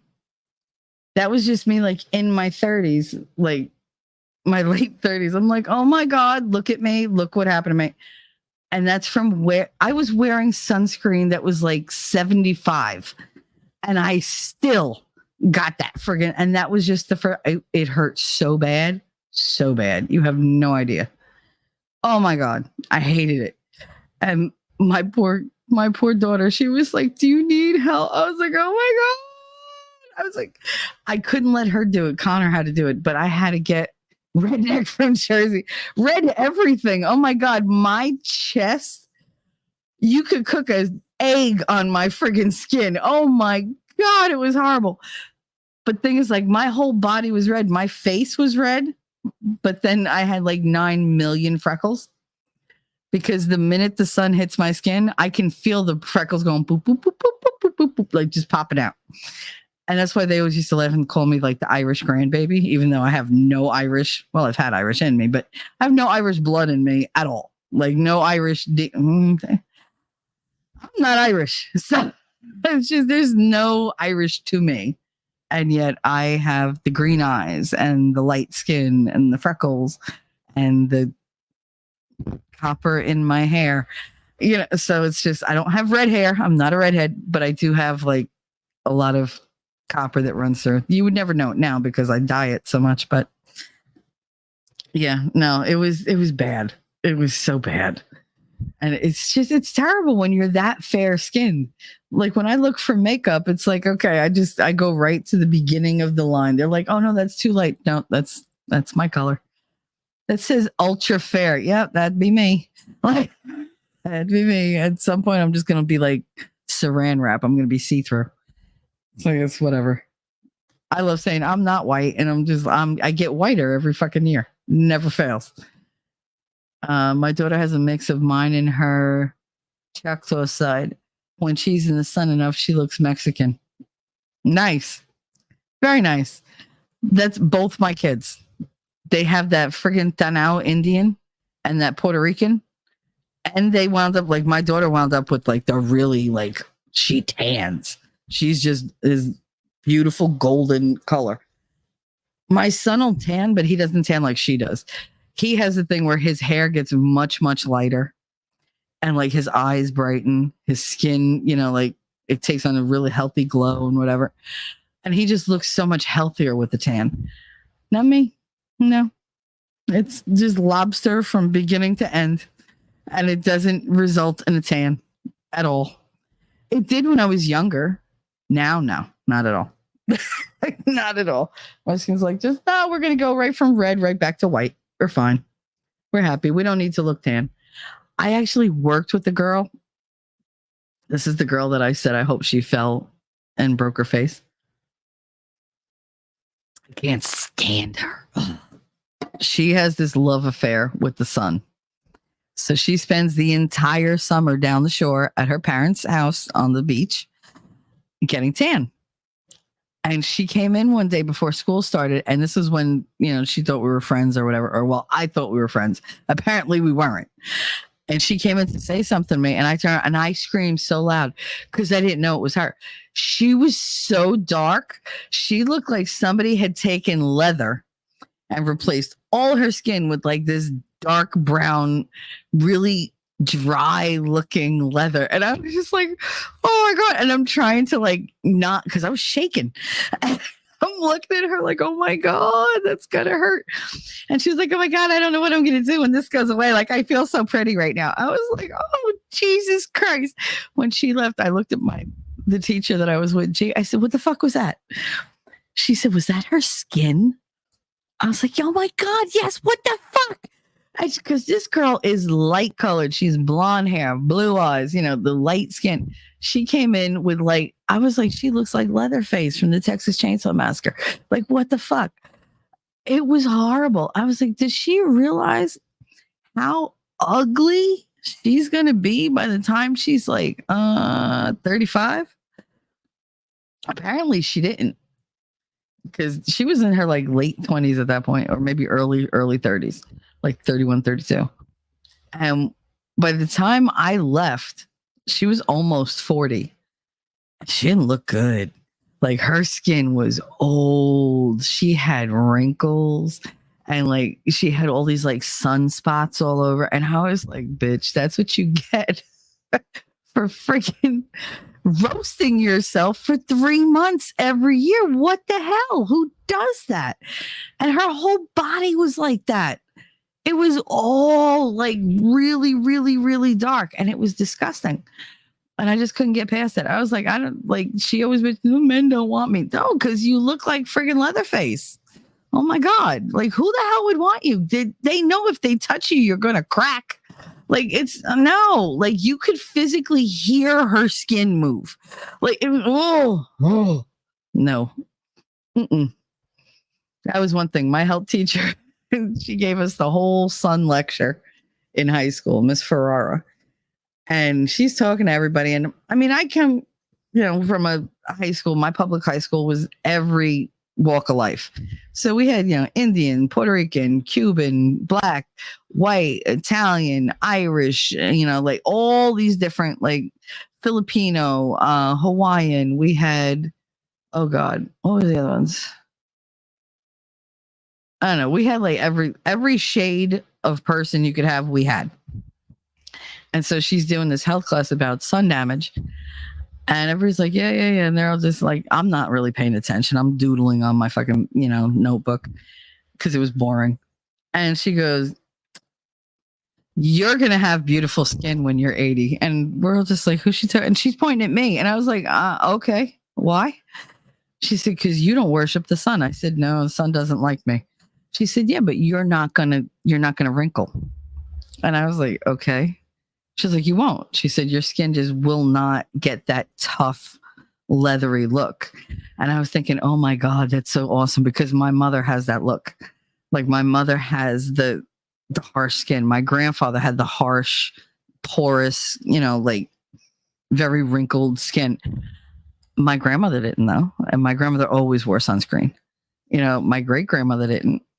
She never went out in the sun without like something on her head. She always had the big hat and whatever. And I was like, oh, okay, that's the skin I'm going to wind up with. And sure as shit, I'm almost 50 years old. I have no wrinkles. I love my skin. Love it. But just the thought of being like Leatherface. Oh, no, I can't. And you said, my son's dad has a lot of Welsh. Oof. I'm not sure what he'll wind up with. He's pretty fair, though. Yeah, I would think so. The Welsh almost never see the goddamn sun. And I haven't let him get burned yet. He'll do it as a teen, I'm sure. Oh, yeah, absolutely. They all do. Because they all know everything. And you said, bah, ha, ha, I'm dead. She did. It was terrifying. Oh, my God. I worked with the lady that moved to Arkansas from Michigan. I was taking her son to the pool and asked if she had sunscreen or I could use mine. She was adamant that he didn't need it because they were Black. Black people burn. I don't know if anybody knows that, but yeah, they do. He burned even after me telling her that he would. I was young though, so I didn't insist. It was only a few hours and I took him home. We both learned that it doesn't matter the color of your skin. The sun will burn you. Yes, it will. Yes, it will. We went to Great Adventure. This was right before I got pregnant with Katie. So I was 20 years old. My friend Vicky was 20. And we went, it was me, her, Miguel, and Frankie. And we went to Great Adventure to Six Flags in New Jersey. And we were just walking around the whole day and we're fine. And, the sun was out, but it wasn't too bad or whatever. And by the time we got to my car at the end of the day, I was like, oh my God, like I'm already, like my back is stiff because I could feel how burned it was through the t-shirt that I was wearing. And she was like, bitch, I'm burned. I was like, what do you mean you're burned? She goes, I'm burned. Look at me. She was like, oh my God, it hurts. And I looked at her arms and you could see like a reddish hue. I said, bitch, you are Black. How did you burn? She was like, it's a first for me too. She was like, I didn't know that I could. And I'm not Black, I'm Spanish. I was like, bitch, you're Black. I don't want to hear it. I was like, stop. Like, look at your skin. You're Black. She's like, maybe that's why I burned because I'm not Black. I'm just really brown. I'm not having this argument with you. We used to have that argument all the fucking time.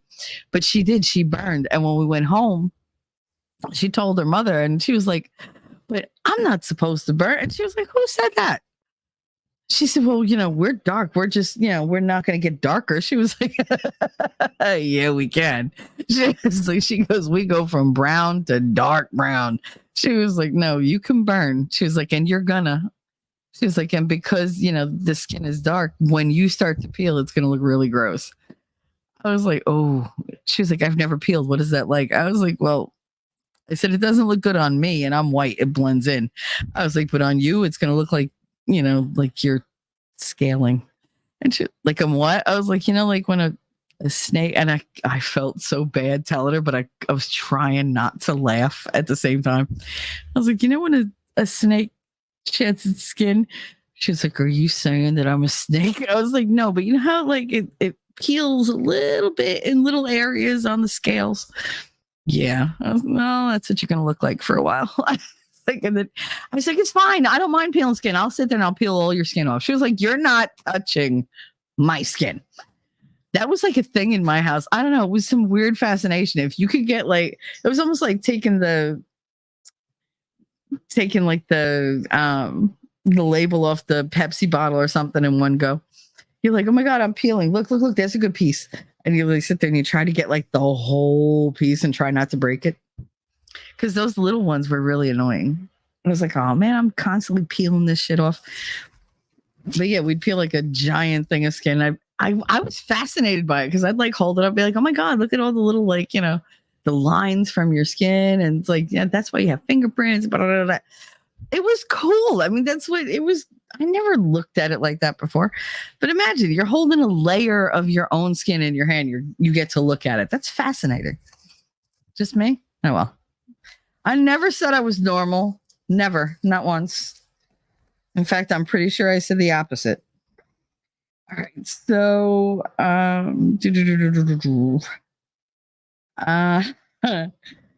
independent socializing is not allowed, as the NA will fear them surpassing them in popularity. And that's the problem. They're like, no, my friends are going to like you more than they like me. Yeah, because I have a lot more to offer than you do, and they know it. That's the thing. They know that they're lacking, and they know that you have something that they just don't possess. So they don't want to share you. One, because you belong to them, and two, because somebody else might say, oh, they're really cool. I really like them. I like them more than I like him. I'm going to hang out with her instead of him. And then they lose what little ground they had. They feel like everything's being taken away from them. To these people, the world it's not big enough. It's just not. Like, there can't be two people in this world who do the same thing or who have the same friends. Like, the world's not big enough. So you got to go. You either need to be stopped, put back in your place, or you need to go. Like, I need to get rid of you, because it's like, if anybody ever saw Hamilton, it's Aaron Burr. He said, the world was wide enough. Why didn't I just let him be? Why did I take everything he did as a personal attack on me? It wasn't meant that way, but that's how I took it. And that's why they dueled. And that's why he died. That's why Hamilton died. That's why Aaron Burr killed him, because he took it too far. There's the whole, we can exist together. I don't understand that whole mentality. I'm competitive. I'm not that competitive. I don't need the whole world to be mine. I'm happy with the handful of people who just really like to be around me. That's great. That's enough for me. But even that's too much for a narcissist. That's too much for them to handle. Oh my God, there's two people who don't talk to me anymore because they like her better. What? Like, that's stupid. But that's how the guys here were. That's how it always has been. And it's just with the narcissist, I don't understand the mentality of owning people. I mean, yeah, I call people mine all the time. I'm like, oh, my boys or whatever. Nobody messes with my boys. And, oh, look, it's my ladies, my gorgeous ladies. But I do that as a sign of affection. I'm not doing it as a sign of possession. You don't belong to me. You're free to talk to whoever you want. You're free to go wherever you want. I encourage you to be friends with everybody. I don't like sides. This whole thought of sides is ridiculous to me. The world really is a big place. You know, you can go through your whole life without ever running into that person again. And if you do, why can't you just be cordial? Why can't you be, like civil?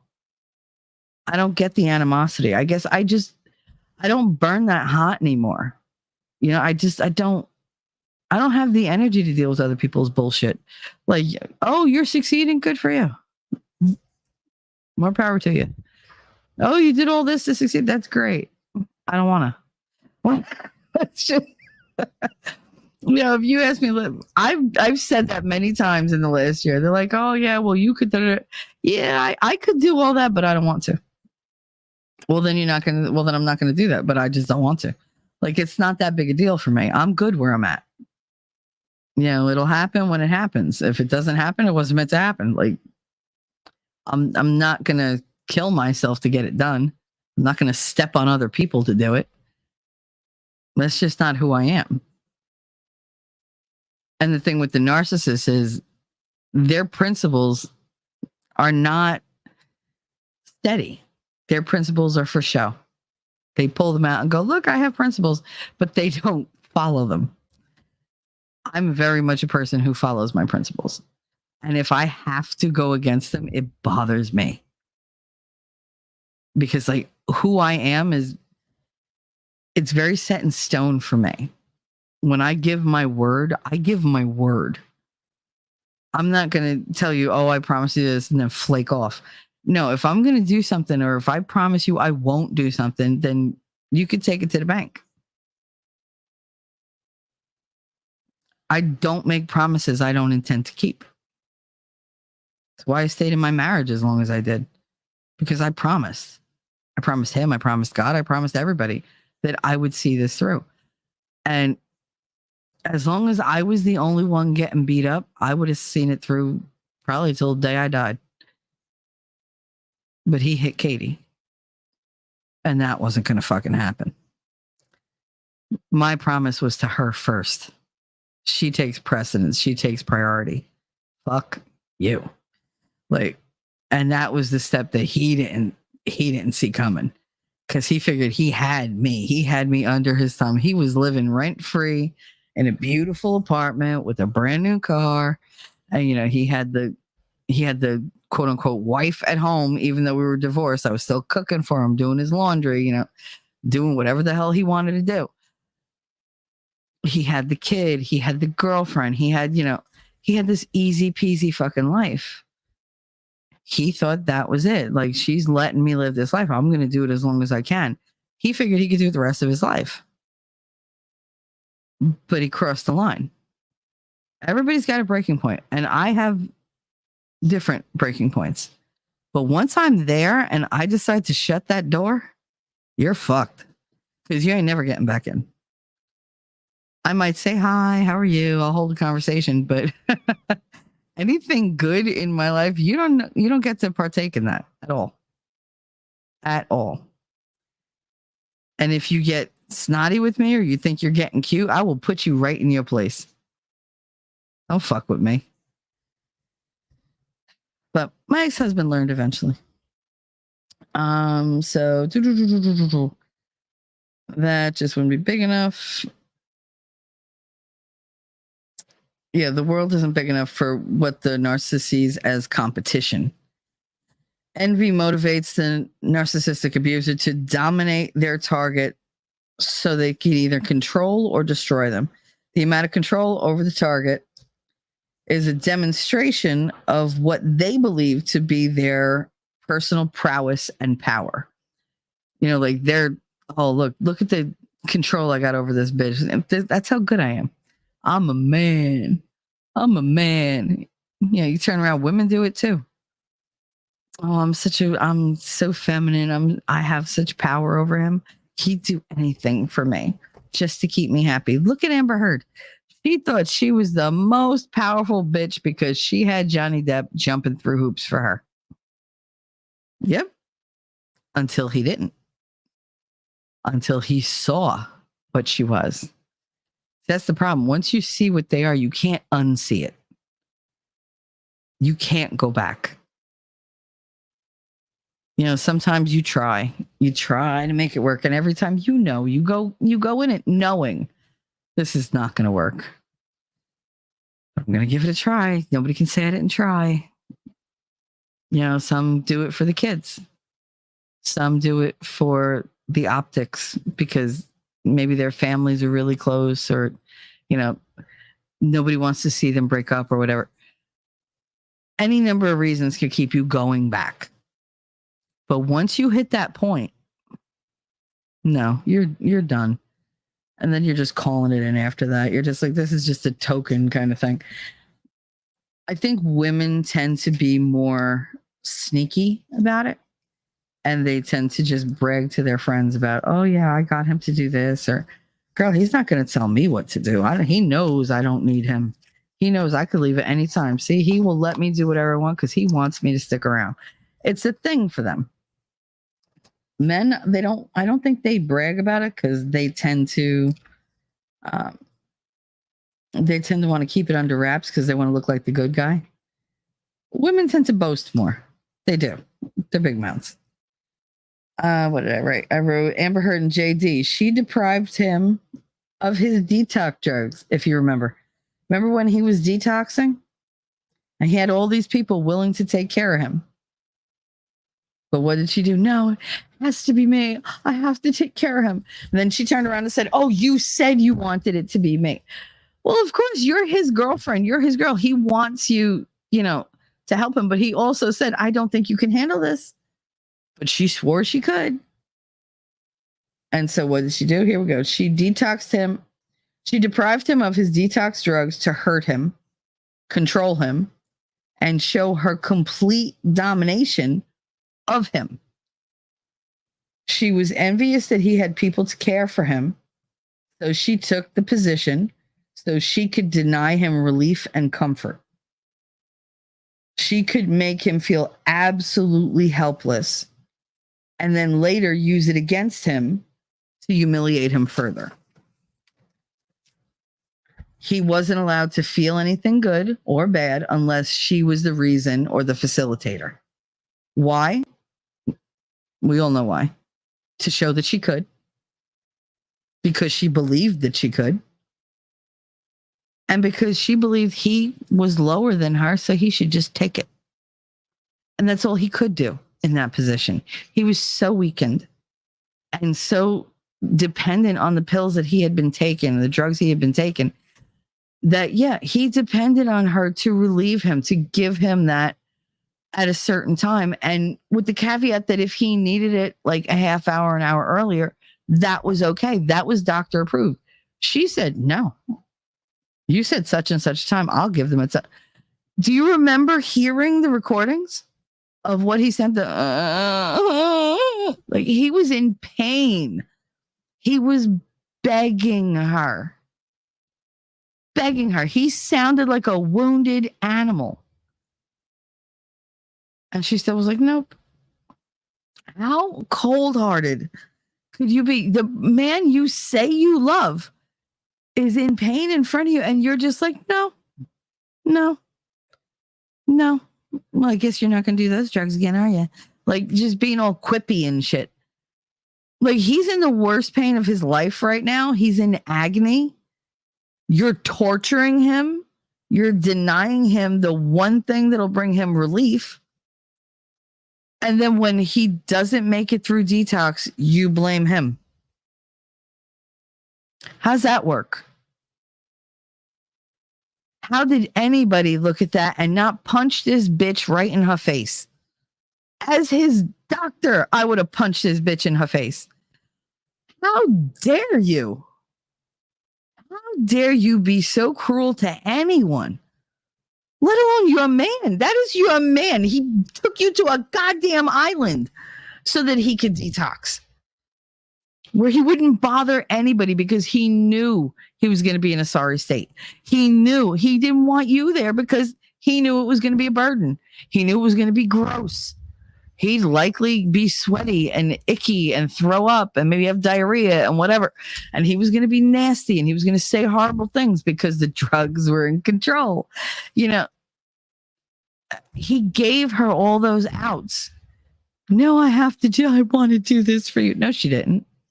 She didn't want to do that for him. She wanted to witness him go through the horror that he went through.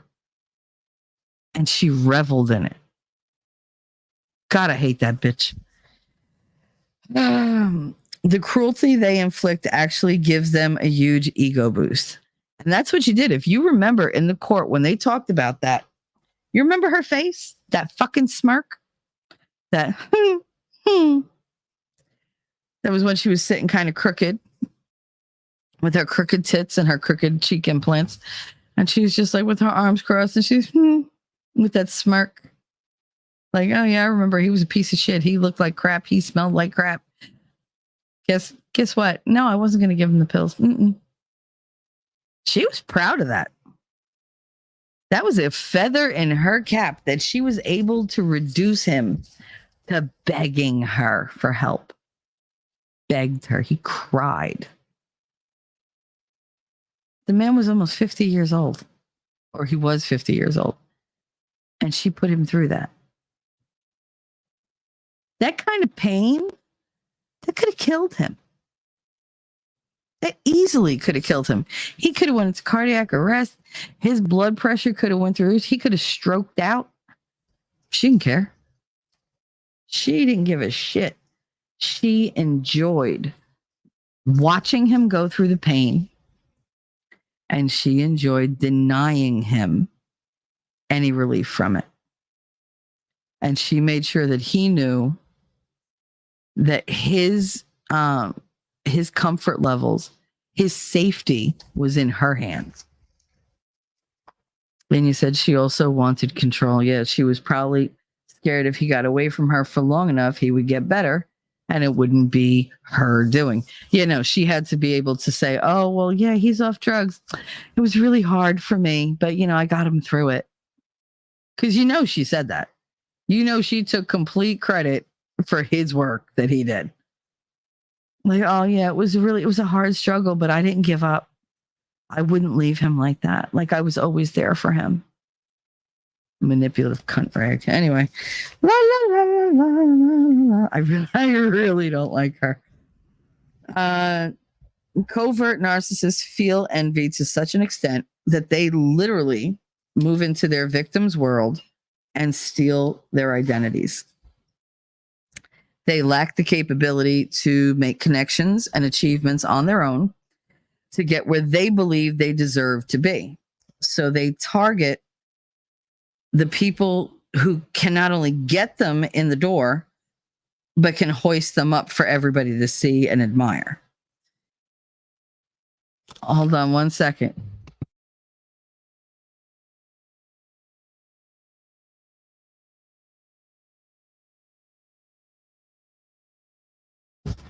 Hello. I don't know why they got to ask me questions when I'm doing a show by myself. I love you. Hey, you just said whatever. That was not nice. Are you still talking? He's still talking. Children. Whatever. God. You know, sometimes I wonder. They have no respect for anybody else's time but their own. So they target where they can to hoist them up for everybody to see. Okay, so they want that position and status so bad that they will do anything, hurt anyone, and say anything to get it, anything other than earning it.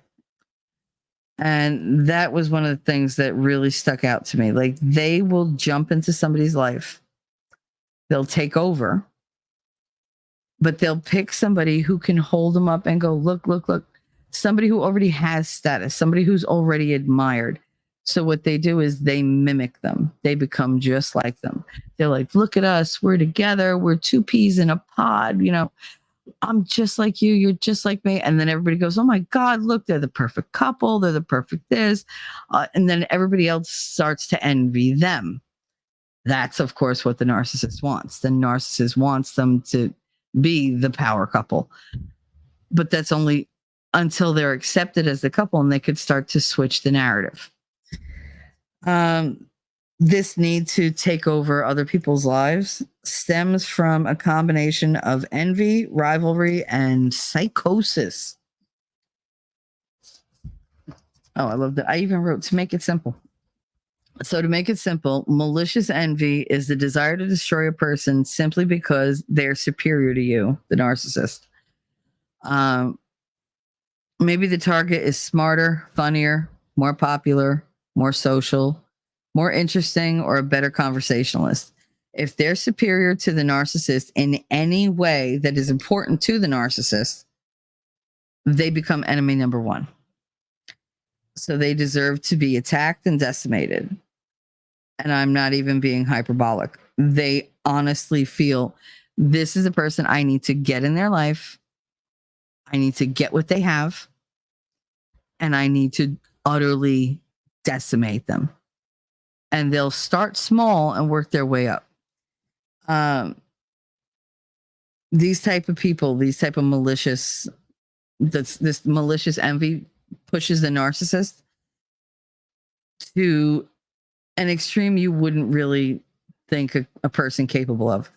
This is something where they would be happy to push their victim to the point of unaliving themselves. And I think we all know that that's where, we believe AH and Johnny were headed. She would have been perfectly happy with him unaliving himself, I believe. That's my honest opinion. I think that she would have been very happy if he was gone and if he did it to himself. And then she could be, I did everything in my power. I was always there for him. And he'd be gone and her narrative would be the only one. Her narrative would be the only one that anybody listened to because he'd be gone. And she'd get to play the grieving widow or the, abused ex-spouse or whatever. And the thing about it is like these people who push everybody to extremes, they feel zero remorse. None. These people are sadists, these narcissists. They're sadists. They enjoy inflicting the pain. In fact, the more pain they can inflict, the better they feel about themselves. The self-delusion of the narcissistic abuser regarding their own superiority and entitlement is staggering. Any threats to unveiling reality will be met with immediate harsh consequences. You see what I did there? The fantasy must always survive unblemished. Exploring their options on how to best control and destroy their target often ends in them choosing to initiate an intimate relationship with them. They know that by sharing intimacy with the person that they envy the most, the person whose life they want to take over, they'll have better access to them, a deeper supply of both their energy and ammunition, as well as a heightened level of forgiveness. And that's when you start to hear things like, if you love me, you'll forgive me. If you really love me, you'd give me another chance. We have to be totally honest with each other, even if we're embarrassed. It's the only way to be close to one another. I need your complete honesty. That sentence is almost always in there. I need you to always be honest with me. Notice they don't say they're going to be honest with you. They tell you, you need to be honest with me. It's important to me. Of course, it's important to you because you want all the information. I'm sorry, I took that a little personal. Anyway, next one. I know you're busy, but are you too tired and busy to do these little things for me? You say you love me, but you're not really showing it. I don't know how much I can believe you now. And that it wears on you. That kind of, oh my God, he doesn't think I love him, or she doesn't think I love her. Well, all right. Like I only have like an hour and I really want to do this thing for myself, but all right. Like I won't do what I wanted to do. I'll do what they want me to do. And you start twisting yourself into knots and bending over backwards and doing all these things. And it's never enough. It's never enough. If you give 100, they want 200. You give 1,000, they want 2,000. And it's always a constant escalation until they have drained you dry of everything. your energy, your finances, your resources, your friends, your family. They have stolen everything. I love this one. Don't you want me to be happy? Why do you want me to fail? I mean, does it give you a sick thrill or something to see me fail? That right there is projection. That right there is a perfect example of projection. They want you to fail. So in order to get you to do what they need to do so they don't look bad, they turn around and say, oh, you want me to fail? Does it give you a sick thrill? No, it's because they get the sick thrill when you fail. They tend to be, coverts tend to be more cunning and psychopathic in their thinking and actions. They work like a slow-moving poison, taking their time to not only destroy their victim, but to take over their entire lives. They move deliberately slowly so that they're sure of their success and new circumstances. They set the landscape and they act out their fantasy as if it's the only reality. Everybody else is crazy. Only what they see and say and know and do and think, that's real. Everybody else is just, they're just imagining things. Or they're out to get them. Everybody else is so jealous of me. Like, whatever. Envy pushes the narcissistic abusers to steal their target's ideas, friends, mannerisms, phrases, and personas. The false persona that they always have usually begins in childhood as they feel inferior or wrong as kids. Like they don't fit in. So instead of like doing things like to just have friends that are like them, they turn into other people. They pick a group that they want to be a part of and they change themselves like chameleons to be like them. Until eventually they rule that whole clique. And that's how they move through life. They move through life trying to become the queen of that clique, or the king of that little group. They have to win at everything. There's no way. There is no way they can lose. They're so competitive. Everything is a contest. Everything is a contest. They create enemies in their head. You know how they say, oh, I have haters? I know so many bitches that are on Instagram all the friggin' time. Like, to all the haters out there who are hating on me, nobody's hating on you. Nobody cares. Like, I know our group of friends. Nobody gives a shit. Like, nobody cares you got your man. In fact, we think your man is ugly as hell, but good luck. Like, but they think, oh, everybody wants what's mine. Everybody wants to take what's mine. Everybody's hating on me. Who's hating on you? Tell me.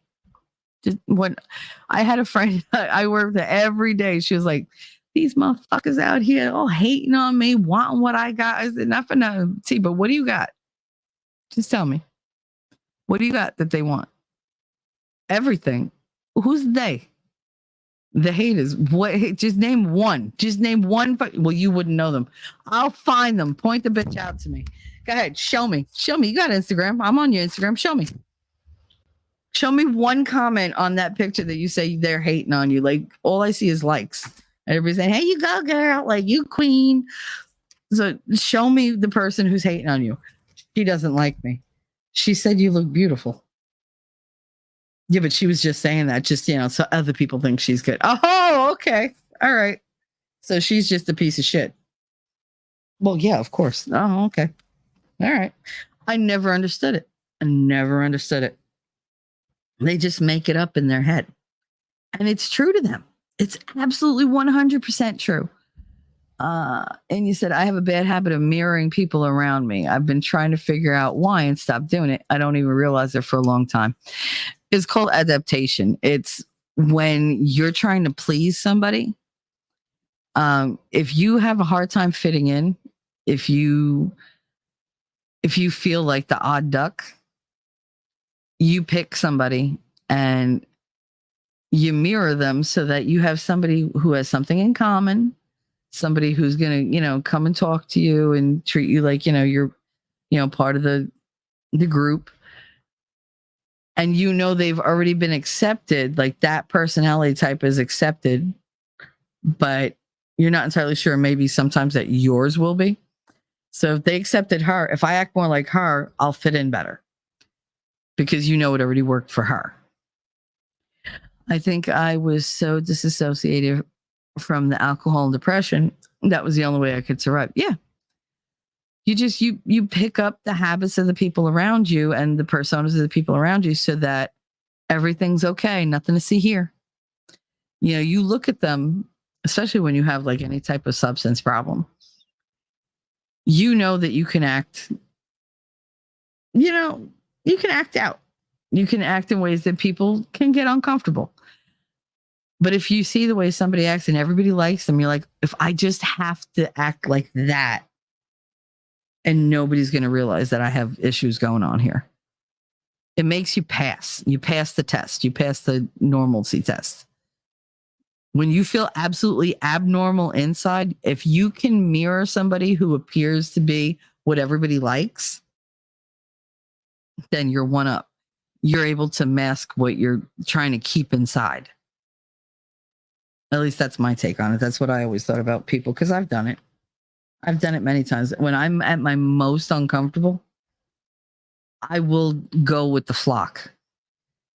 I will right along with them until I feel comfortable. Then I'm like, nah, time to take this sheep shit off. I can't do it because I'm too loud for this bullshit. But I have to establish myself first. I have to feel comfortable. Like I'm not going to be immediately kicked out. They create enemies in their mind, openly attack them in both subtle and super obvious ways. They won't stop until they own every aspect of their victim's life. No, honey, I love you, Inya. I'm always giving you hugs. Just assume that whatever I'm doing, I'm hugging you.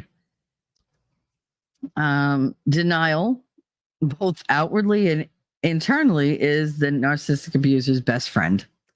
It brings them protection and comfort no matter what's happening in reality. Their denial enables the fantasy world to continue.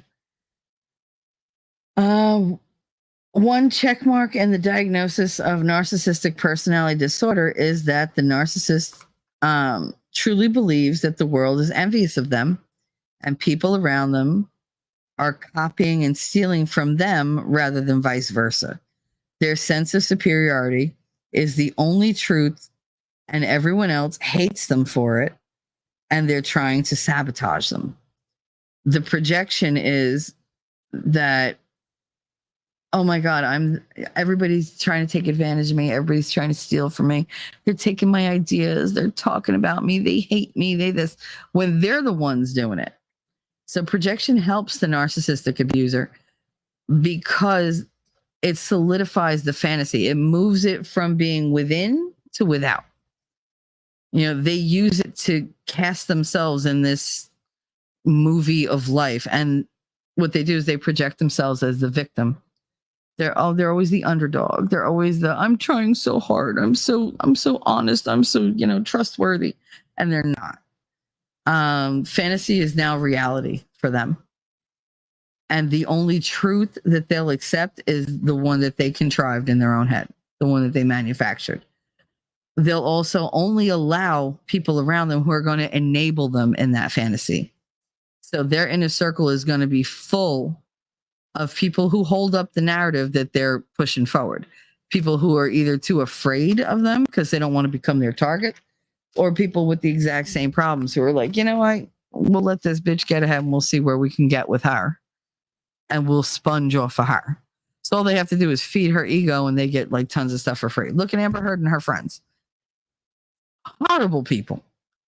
But they lived in the lap of luxury for years and years and years, doing nothing. Hobnobbing with all the, elites and the celebs, and they had the best drugs and the best food and the best wine. They weren't going to get that on their own. All they had to do was suck up to her and be like, oh yeah, Johnny's a piece of shit. Just agree with her. Did they know it was going to escalate to that point? I'm sure they did not. I'm sure they thought, oh, he's an old man. No, he's not an old man. He's a beloved man, is what he is. She fucked with the wrong dude. Like she should have gone lower. She shot way too high. Then she shot with Elon. With Elon too. Stop. That man could have bought her like, oh please. She's a dime a dozen to somebody like him. Their envy translates into possessiveness, even over other people. Their friends are their friends, and they will not share if at all possible. When they have to share, they find a way to punish their possession through belittling, withholding, or coldness and distance. Anger and accusations are the escalation if the possession doesn't learn its lesson or know their place. As if that's not enough, they'll begin to covertly malign their new victim, who was somebody that they loved or said they loved. They'll malign them in their social, private, and public worlds. And they'll slowly sow the seeds of doubt to discredit them and cause people to move away from them, isolating the victim even more so that now their only support system is the narcissist and the enablers. Alone and under constant scrutiny and criticism, the victim begins to show signs of mental and psychological distress. Depression, anxiety, paranoia, mistrust, self-hate, low self-worth. All these things build up, and eventually they will usually have some type of suicidal ideation going on. When the narcissist feels inferior, they'll show their true face accidentally, and then they're going to up their attacks as they shift into panic mode. Eventually, they settle on convincing themselves that any actions they take are acceptable and even necessary. They're necessary to ensure that they regain and maintain their desired sense of superiority. So that's what I have for envy. And that's what they do. They want. And they're going to do anything to get it. They will take over your life. They will isolate you from your family, your friends. They will take whatever you love and lord it over you. They'll use it for leverage. They don't care. They have no remorse. They can play later like they have remorse. Oh, I've changed. They didn't. I can guarantee you, you let them back in and they're going to do it again. The only way to deal with these types of people is to just shut the door. You deny them the supply. You deny them what you have, and they're going to rage. They will come at you, and they will keep coming at you. They will go behind the scenes to everybody you know and trash talk you. They will make sure everybody knows what a horrible person you are. Just making shit up or telling them the things that they did to you as if you did it to them. And then everybody's all shocked and shaken and, oh my God, I never knew. No, you never knew because it didn't happen. Like they did it, not the other person. But that's their skill, is turning it around and making the person who's actually been tortured and who's been denied and who owes everything to just themselves for keeping themselves together, who owes all their pain to the narcissist and knows that they've done everything they could. It doesn't matter. They're not happy until that person is absolutely destroyed. They need that in their, I guess, repertoire. And you said Elon called her chaotic evil and washed his hands fairly quickly. She did some damage, though.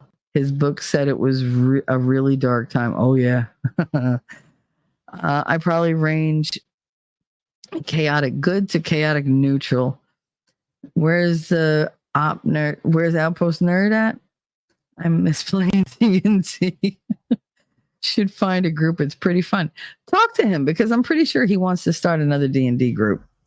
Don't rope me into that though, because I don't I don't do the D&D thing.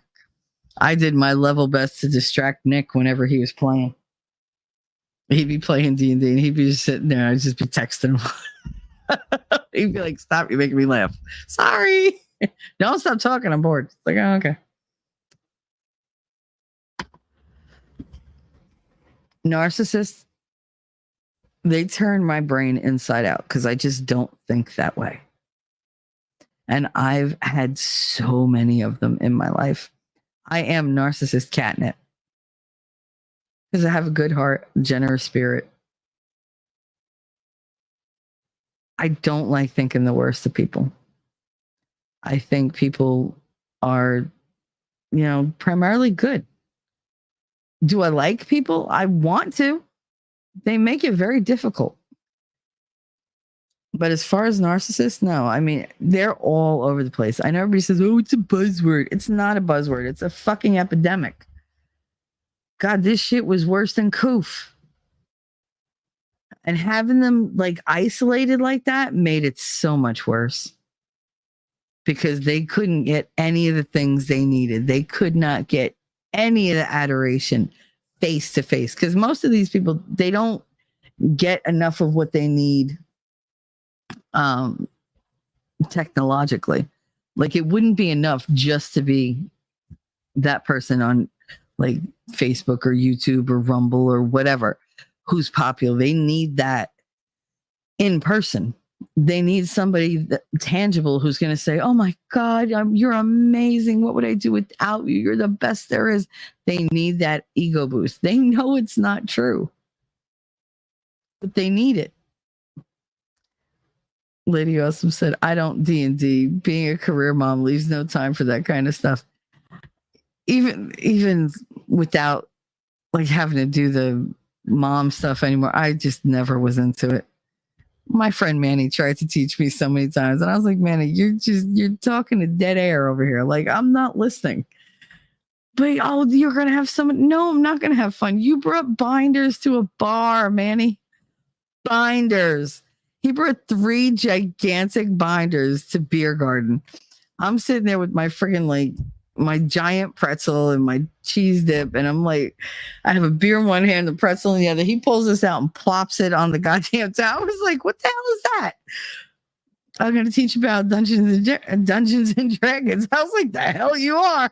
I was like, "This is like my 3rd fucking beer. You ain't teaching me nothing but the way to go home." Like, that's it. Like, show me the way to go home. Like, we're good. Let's go. But yeah, he thought he was going to just pull this. See, geeks. I love Manny, but he's such a geek. Oh my God. Like, I'm a nerd, but he's a geek. It's terrible. Bring a binder to a bar. Stop. I never let him live that down either. He was like, "Yeah, looking back, that was a little tistic of me." You think? But yeah, no, I anything I have to study like that to play, I don't want to play. I don't even like to read the Monopoly rules. I don't care how much money you have. Give everybody 4 of everything. Fuck it. Oh, you don't like that? Give 5 of everything. I don't care. Just give them 500s, 500s, 550s, 520s, 510s, 5 That's it. Like, just give it to them. I don't care.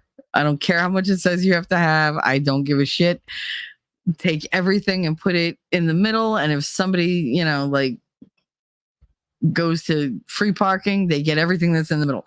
Like, we would make up our own fucking rules. I didn't care. I hate reading the rules to board games. Me sitting there reading 3 binders of Dungeons and Dragons lore. Shut up. I looked at and it was tiny print too. So it wasn't like it was like, there weren't like graphs and shit. And yeah, I haven't played since before I had my son. We used to have a store that we would hang out and play. Board games were my favorite. Well, I love board games, but I just don't read the rules. You should know me by now. I like to make up my own rules. They would make games and we would test them out. Nice. I got whooped in Mario Monopoly a few weeks ago. Inside, I was crushed, and my husband could tell They literally watch me. Oh. Lady Awesome, I don't even like Monopoly. It's a lot. I don't have the time. She's like, I'll play one hand of Old Maid with you and then we're done. What? Even Chinese checkers is too much. I just tease. No, but I mean, I love playing board games. I do. I love playing board games. I love playing cards. I love all that kind of stuff. Any kind of like family thing. But we used to play like me, Miguel, Vicky, Frankie, Spanky. All of us would sit down and we would play. And Miguel would get mad because I would win. You cheated. I did not cheat. Jesus Christ, you just suck at this. Like, God. Ladies, I just think about what else I could be doing. Yeah, I don't do that. Fuck that. If I want to sit down and play a game, I'm going to sit down and play a game. Everything else can wait. Mario Monopoly is very simple, Lady Autumn. It's younger kid friendly when the kiddos get a little bigger. I have so many board games in my closet. Half my closet is actually full of different like types of Trivial Pursuit and stuff like that.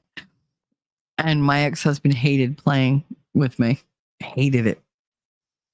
Because we'd play and I would, la la la la la la la la through the whole thing. And he'd be like, oh yeah. We'd play. We'd be playing Trivial Pursuit and I'd wait until he got like 5 of the pie pieces when you're supposed to have 6. And I wouldn't have any. And he'd be like all souped up or whatever. And I always wanted to see where he was going with this. Like, is he going to be a jerk or is he going to like be gracious about it? Now, as soon as he went for the jerk, I was like, all right, now I'm really playing. And he'd be like, what? Like, yeah, well, I mean, you keep saying what a loser I am. And yeah, oh, you're so much smarter than me. I'll win. No, you won't. You can't win. I have 5. So I don't give a shit what you have right now. Like, I'm going to blow you right off the goddamn board. And I did it every time. Every time. He's like, how do you do that? How do you turn it around last minute and you win? Because you pissed me off. I was perfectly content to let you win and to just relax and enjoy you like with the whole, look at me, I'm winning because it made you happy. That's great. Oh my God, look at me, I'm winning. That's you picked the right name, dude. But for some reason, he would take it too far. And there would be a personal attack. It was like, oh, I knew I was going to win this game. I'm so much better at this than you are. Really? Yay. Half an hour later, you say, how did I lose? Because you're an idiot. You just should have shut the fuck up and you would have won. But no, you had to you had to get me competitive, right? I'm so competitive. So competitive. Like, not everything is a contest, but when we're playing a game, yeah, I'm competitive. I want to win. And I get very upset with myself if I don't win. Like, I don't get like, oh my God. I don't cry about it. I don't get pissed off about it. But I'm like, God damn it, I could have played better. The hell? Where the hell was my head? And then just like that, I'm over it. I don't hold on to emotion for very long.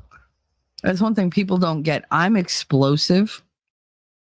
Like, my personality is very like knee-jerk reaction. But just let me have that emotion for a couple minutes. You could tell me, listen, you're a lot right now. I need you to like bring it down. And I'll say, all right, I need a couple minutes. I'll be back. And I'll walk away for a minute, 5 minutes, 10 minutes, and come back and be perfectly fine. And a little bit more articulate about what was upsetting me. And I'll be able to say, look, this is what was bothering me, blah, blah, blah, and work it out. But if you can't do that, then there's something missing in your life. Like, you're missing some milestone where communication is a thing. Like, you're missing impulse control, or you're missing like some type of, yes, I have free will, which means I can regulate my own goddamn emotions. Thank you very much. Like, if you can't do that, then that's something you need to work on. You know, it's very hard to be around people who can't let things go. Like if you're upset about this on Monday, and we already discussed it, I don't want to hear a brand new 4-hour diatribe on it on Tuesday, Wednesday, Thursday, Friday, Saturday, Sunday. Like I don't want to hear it. Unfortunately, being me, I'll sit there and listen to it. But if you expect me to give you any kind of like good feedback, it's not going to happen. Because if you keep going on, then you say, well, what do you think? I think I'm tired of talking about this fucking subject. That's what I think. That's going to be my answer. Is it abrasive? Sure is. But at least I didn't tell you to go fuck yourself and not talk to me. I just said, can we talk about something else? I just want to talk about something else. This has been a thing through my whole life. Just people don't let shit go. And then they act like I'm not letting go. And I'm like, no, but I'm not mad. Well, you were so mad yesterday. Yeah, but that was yesterday. You're not still mad. No. You have to be mad. No, I don't. I really don't. Yeah, I was mad. Guess what? I can't sustain that level of anger. It just takes too much out of me. And I don't got energy like that. You want to win? Go ahead, you won. There's certain battles I won't fight anymore. They're stupid. You're at a 7 and I'm gonna need you like a 3. Oh my God, that's my teacher thing. I say, all right, guys, the noise level, you guys are like up here at like an 8, and you're killing me. So I need you to take it down to like a 4 or a 5. And then we're going to take it down to like a 1 before we go home because I don't want everybody being crazy. You know, and I mean, that's what we used to do. I never got told that personally, but like Marty used to say, Shal, just you're a little much right now. Like how much? Like you're like, I can deal with you, but I don't think anybody who's not from around here can deal with you. Oh, okay. Yeah. It's like, all right, all right, let me just back off on the animosity and aggression a little bit and not be so intimidating and, you know, threatening to people. I didn't have to say or do anything. I can just be intimidating. I have that ability. I can look at you and make you cry. That's just how I am. Is how I've always been. That is one of the things my father was able to teach me. And unfortunately, I learned it well. Because it's a weapon in my arsenal that I might need one day. I've used it before. It's highly effective.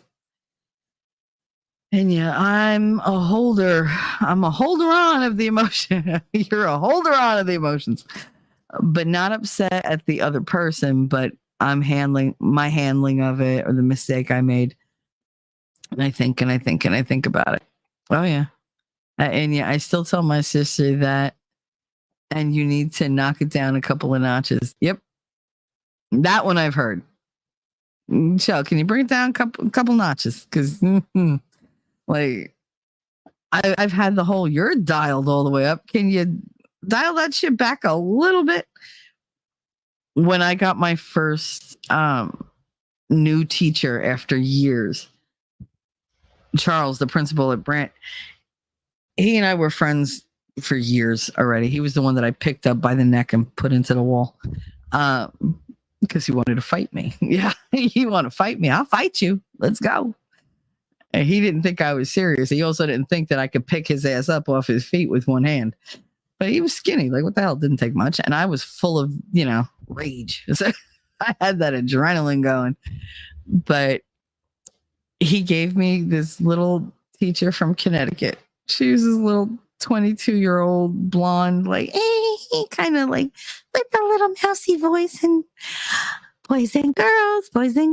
And I was just like, this bitch, really? Like they're walking all over her. And he was like, listen. He was like, I love you. I was like, but he was like, this is a new teacher. She's not from here. I just looked at him. I said, what are you trying to tell me? Like, you act like I'm an ogre. He was like, no, you're wonderful. He was like, just, she's a little, young. And just, unpack your personality a little at a time. I was like, not for nothing. That's really fucking insulting. He was like, I'm just saying, slowly be yourself. I said, so what am I supposed to do? Start out as somebody else? It was like, just, hold the personality back a little. Motherfucker, if you say I have a strong personality one more goddamn time. And he was like, see? It was like, that's a lot. I was like, no, it's not. You're telling me to be somebody else. You're telling me don't be me because I'm just too goddamn much for some young chick to fucking handle. Like, first of all, you're not giving her a lot of credit. And second of all, how insulting could you be? And he was like, I'm not trying to be insulting, but you are insulting. You're telling me just, ease her into it. Fuck that. It's trial by fire. Let's go. Like, I can't. I have to tell my husband that too, with him being home all the time and he could be a live wire and then I catch it somehow and we're both nuts. Don't terrify the Midwesterner. I mean, it's that was my husband's thing. He was like, the first time I lost my temper and we were in the mall and Katie was she was in her little wheelchair carriage. And I mean, not for nothing, but she had braces on her legs. And this lady was walking and she turned to her fucking whatever the fuck she was with. I can't even remember. I don't think I even noticed at the time. And whoever she was with, and she said, she said, that kid should be walking around. She was like, that mother, what a piece of shit. All my husband said was, and because I had her by the throat and I was like, fucking say it to my face. I was freaking out. Oh my God. It was so bad. I haven't done something like that in like 25 years, but she pissed me. First of all, you're talking about my kid. Second of all, you're telling me I'm a bad parent. Third of all, who the fuck are you? Like, she brought all my Hoboken out. Like, I was old Jersey at that moment. It was just like, the bitch, we're fighting in the middle of the mall. It don't get more Jersey than that. It really don't. I was going to beat her ass in front of Sbarro because that's where we were, in front of the pizza place, because we were walking past. And she was like, that mother. Oh. I think I have a meeting in 20 minutes or an hour and 20 minutes. I'll find out when I get the email. If I poof, love you, Shelly and Lady Autumn and other chat. Yeah, chat's very quiet today. It's just us girls. Like, oh, okay. I don't know if it's YouTube being a cuck or whatever the hell, but I don't care. As long as I have you guys, I'm good. I come here to talk. And see, if anybody comes in and listens later, they learn a couple things about narcissists and the things that they do and how not to let them take over your lives. And that's the thing. Envy, like when Grimmy brought it up, I thought, okay, envy is really, it can be so destructive. It's not like jealousy. You're not looking at somebody going, oh, like, look at her. She's got a man. She doesn't deserve to have a man. She's like, like she doesn't look good, or she's not so smart. Envy is different. Envy is, look at her. She's got a house. She's got a car. She's got a good looking man. Like, who the fuck does she think she is? All that shit needs to be mine. Well, if I can't have it, then you know what? Let me start some shit with this bitch. Like, that's horrible. That is a horrible fucking way to live. There are many, many things in this life I can't do. Many, many things. There are many, many, many, many things I can do. But whatever I earn, I earn. I'm not taking it from somebody else. I'm not stealing it. I'm not pretending to be something to get it. Like, I won't. Jesus Christ, how many times Nick is like, oh, I'll come on your stream so that you have, more subs. No, I'm good. He's like, but why are you stubborn? Why are you gay? Why are you stubborn? Because I want to do it on my own. It's mine. It's my work. My effort. The people in my life, they're my friends, my loved ones. I'll take care of them. Will I share them? Absolutely. The people I love most, I don't understand why more people aren't like completely in love with these people. Why they don't see the things that I see. And lately I've been like, trying to like push them out. Like go play, go make new friends, go make better friends. Come on, like I'm still gonna be here. Go ahead, go do it. Do you, boo? Like I want you to succeed. I want you to be happy. I want you to, I want other people to experience you. And it comes across weird. Maybe it looks like I'm trying to push them away or whatever. I'm not doing that. I'm trying to get them to branch out and, like just to have their lives be bigger and better and to grow. And I don't think that I'm good for that. Daisy girl, they hate brains too. Yes, I know. And you said, where's Jacob? Maybe working hard in this cooler weather. I don't know. Everybody seems to have abandoned me. That's what I was saying the other day. Like, I go into chats, nobody talks. I type stuff in, nobody says it. Unless I throw money at them, I get no recognition. So I'm not throwing money at nobody anymore. It's not going to happen. You don't get invited places. It's fine. I don't need to be. I'm fine right here. I'm good. And if I leave this, I leave it. It is what it is. I want other people to not suffer because people are trying to avoid me. And I think that's what's happening. And I don't think it's right. Like guilt by association. That's some bullshit. So whatever. Drama is going to follow me wherever I go because it is what it is. People suck. But I can take the hits and I can ignore them. But I don't want other people to suffer because of that bullshit. So Daisy said they hate brains too. Only zombies love brains. Zombies love brains. Lady Autumn said, wait, really? Did I miss something? No, what I was talking about in the beginning of the stream, that I'm very off. Everything feels off for me right now. I have to change the thing in Facebook. I just realized that. I'm sorry. I was looking at the icons on my screen, and I just realized that the cats are not the same. One of them has Connor's kitty cat, and the other one doesn't. Daisy said, I've been lurking. Just got here.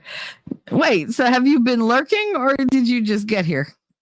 Because lurking seems to indicate that you've been here, but not speaking. So, were you lurking, or did you just show up? Don't confuse me, woman. I haven't had enough coffee yet. It's only 11:15. Yeah, I need to go to sleep. But look, it's just a feeling, Lady Awesome. You know how you get those feelings, those intuitions? It's not me being paranoid. I can feel it. And I don't want anybody to suffer for me, being in their life. I just don't. I have good people in my life. I want them to prosper. I want them to succeed. I changed that top logo to live stream yesterday during the show. What are you talking about? You changed what top logo? Wait, what? Winnie, what did you do? I don't know what you did. You could tell me later what you did. I'm just looking at, because no, my Facebook doesn't match the YouTube one. So I have to go into Facebook and change it. But here's the thing. I can post to Facebook from here, but I can't really see in Facebook because I don't remember my password. And apparently every time I try to put it on my phone, it tells me that I'm wrong. So I just gave up. I post to Facebook all the time. I don't check it. I just don't, because it's just stupid. Daisy said, I've been here, but I always do future conflict. I've been here, but I always do future conflict Monday, Wednesday, Friday. What's future conflict? Is that a channel? What is that? Been that way over a year. Hate their new time. Okay. I don't know. If this keeps out, I might do an afternoon show at some point, but not this week. With the channel? Oh, okay. I didn't know that. That's cool. What do they do? Talk to me, woman. Talk to me. Talk to me. Tell me your name. You blow me off like it's all the same. Oh, I love that song. It's a good song. Ricky Martin. She bangs. That was definitely a song that I used to sing all the time. Eddie used to sing that song to me. Because he's a fucking Gemini. It's like, whatever. But, yeah. What is it about? I'm waiting. I hate this. I have it on super low latency. So I should have no problem with, like, timing. But if you're not typing, I can't see it. Anyway. Yeah. So back to envy. I don't know. I've never wanted something of somebody else's that I wasn't willing to work to get. Like, I didn't want to take something away from somebody. I would never want to steal off somebody else's table. I would rather work till I can earn my way to get the stuff that I need myself. Found them through Legal Mindset. It's a bunch of veterans, present, past, on panel and in chat. Oh, that's nice. That's very cool. If anything, post a link here or send it through Discord or whatever, and I'll post it. So that, we can go check them out or whatever. My brain just hit like a million speed bumps and I don't know why. I literally just stole like that. But I feel like I just hit a wall like about 10 minutes ago and I'm just realizing it now. So on that note, it's almost 11 o'clock. We've been going for almost 3 hours. We're good. I'm going to shut it down and I'm going to thank the girls for showing up. I appreciate it very much. Miss all my boys. I mean, I always have winning, but it's because he didn't have a meeting this morning. So that's why he's able to hang out. But I want to thank you guys because everything I do have on here, I feel like I earned. I earned my subs. I earned my likes. I put a lot of work into these streams. I put a lot of myself into these streams. And I put a lot of myself into what I did before as well. And to have that just ripped away, like I was nothing, like I was, like no contribution whatsoever. It's bullshit. It bothered me. It still bothers me. And it will continue to bother me. Jacob Peets. Well, I'm leaving now. How are you, Jacob? They were just asking about you. See, I don't know. I about cried yesterday. They made you cry yesterday? Why? What happened? Who made you cry, Dave? Oh, they made you a mod. Oh, that's so sweet. Jacob said, that's okay. I got to say hello. Honey, you know I love you. Stop. Welcome, Jacob, now that we're going to end it. Oh, that's so sweet, Daisy. I'm so happy for you. I love that. Yeah, I love when you guys like When you say, "Oh, I'm a mod here, I'm a mod there," you're so proud. And every time somebody gives me a wrench, I'm like, "Don't do this. Like, don't do this to me. I don't want it." I'm scared of that wrench. They might shoot me. Daisy didn't cry when I made her a mod. Well, maybe you made it wet in a different way. Jessica, what's up? Well, fuck, you're about to end it, and I just woke up. Yep. I went through all 9 pages of notes, so we're good. I covered everything, and I'm tired. But thank you for coming by. I appreciate it. I love you, Jess. And Daisy girl, you feel the same? I mean, look, I know there's people out there who love their wrenches. I mean, look at Valhalla. I purposely gave him one before he ever even came to my chat so that he was equipped when he got there. He was like, "You gave me a wrench." Yes, I sure shit did. I gave you a wrench. And he was just like, "Oh," like, it was like, whatever. Like, I preemptively gave you a wrench. Daisy, that's awesome. What channel? Future Conflict is what it's called. Jacob said, "Yeah, winning. Started early today, but I've been listening to Nick all morning. Didn't even realize the time." Is he still awake? Tell me he's not still awake. I left him at like 5:00 this morning because I was like, I can't take this anymore. Like, it's just too much. Love you more. Hate the time difference. I always miss your stream. Fun. That's all right, honey. These are really good ones. I think you'd be interested in these. You could play them on fast forward, all about narcissism. And yesterday's was really good for you, because we were talking about it the other day. The behaviors that we develop when we've been through relationships with narcissistic abusers, and you've known about as many as I've known. Like, well, no, man, I'm going to say I probably know more because I have more. I have more years under the belt than you do. But I think you'd really like that one. It gets really interesting, and it explains a lot of our go-to behaviors, things that you have to stop yourself from doing, and you don't realize that you're doing them or why. So I highly recommend yesterday's. Today was good. Today was about envy, how they like to take over everything. They make sure they're in every aspect of your life so that they can take everything over. They take your friends, they take your all the joy you have in your life, and they take everything they know about you and they weaponize it.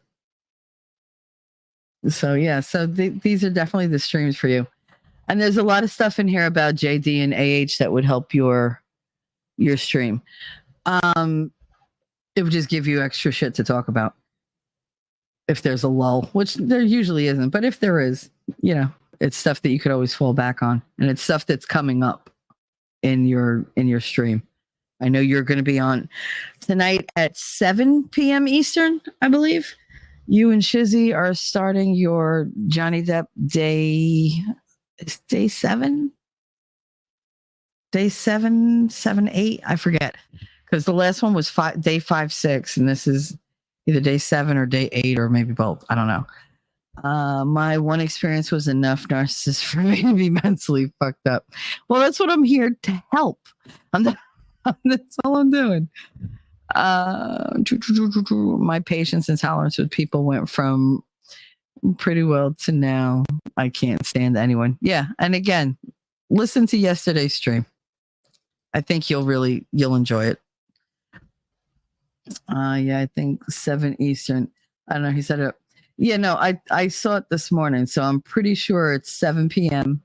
You and Shizzy, they'll be doing the Johnny Depp Amber Heard trial. I believe it's day 7, and you should check it out. And then right after that, winning. What time is your show tonight? Is it at 8, 8:30, 9? I can't remember. I cannot remember. Vinning, where are you, Vinning? Where did you go, Vinning? Let's see. In case you don't know, that's what I call him. Vinning. because it's always winning reality. I do it just to be annoying because it's fun. What the hell? We need to talk to Valhalla about his thumbnails because he's got a scheduled thing for 8:00 tonight and there's no thumbnail. It's just a gray thingy. Weird.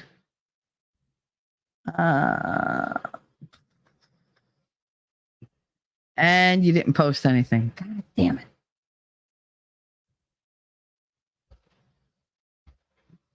All right. 8 p.m. Eastern. Okay, so 8 p.m. Eastern, and you're covering, I mean, chill it a little bit. Come on. Jessica's got her thing starting at 7 with Shizzy. And I know I'll be showing up to mod for wedding at 8. So at least I know where I'll be. And then I won't have another show until Friday morning. I don't know what that's going to be on at this point.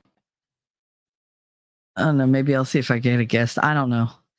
I really did want my mother to do a short stream with me because I thought it would be funny as hell.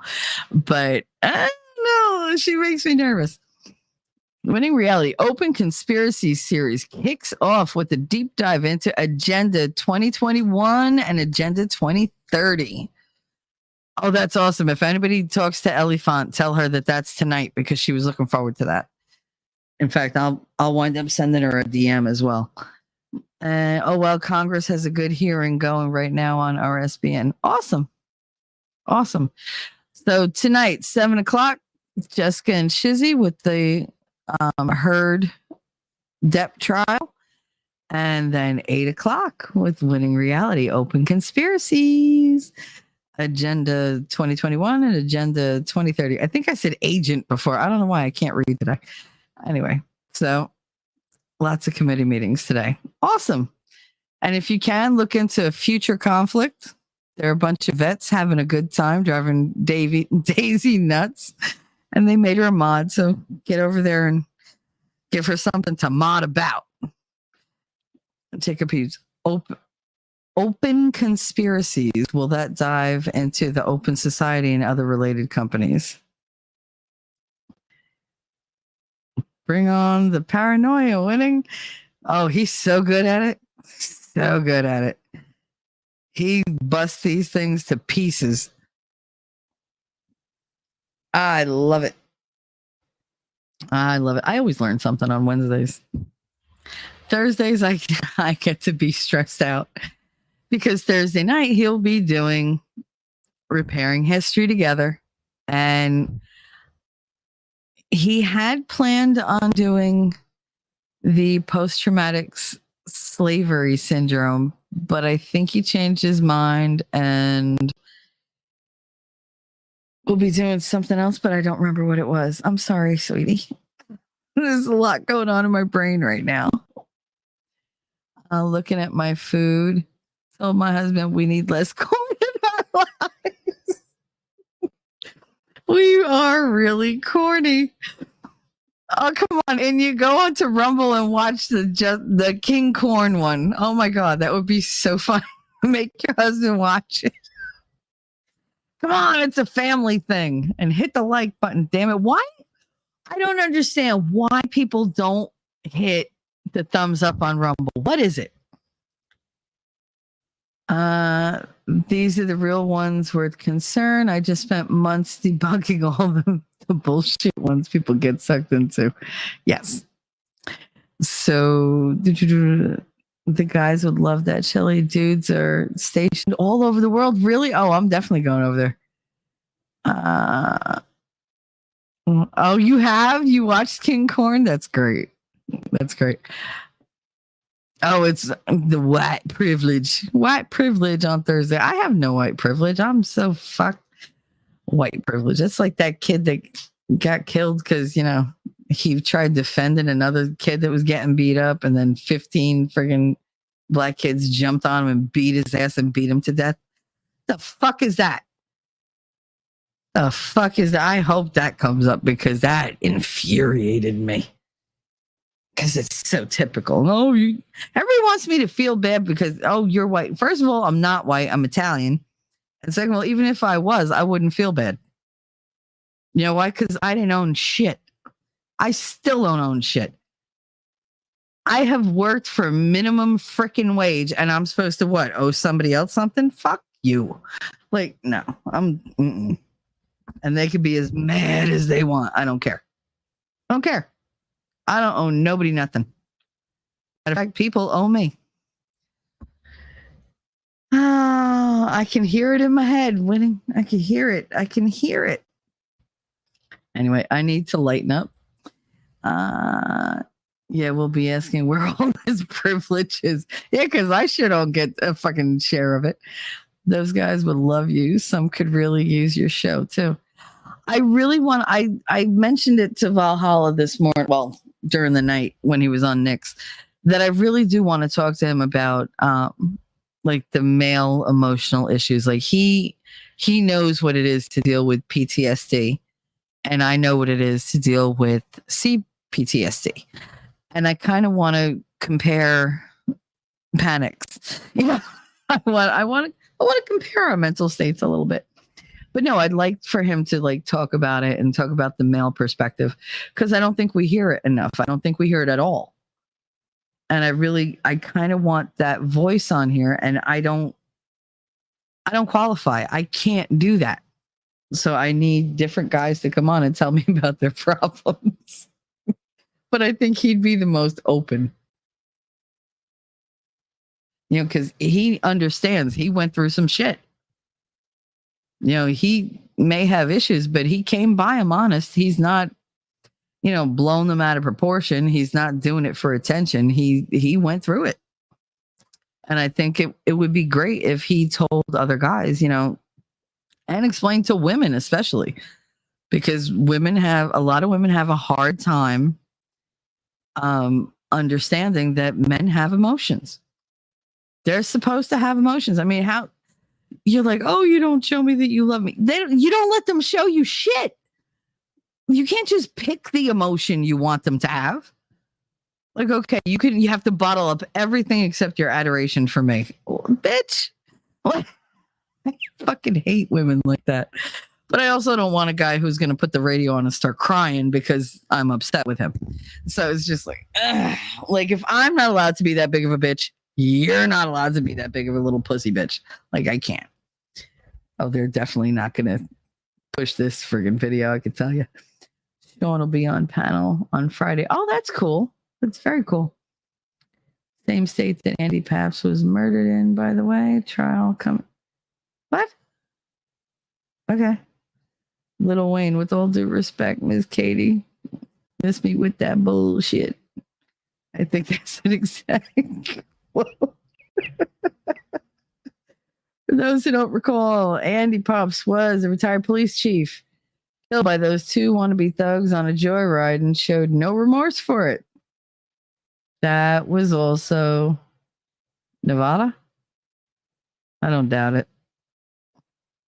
Sean is there a lot, I'm sure.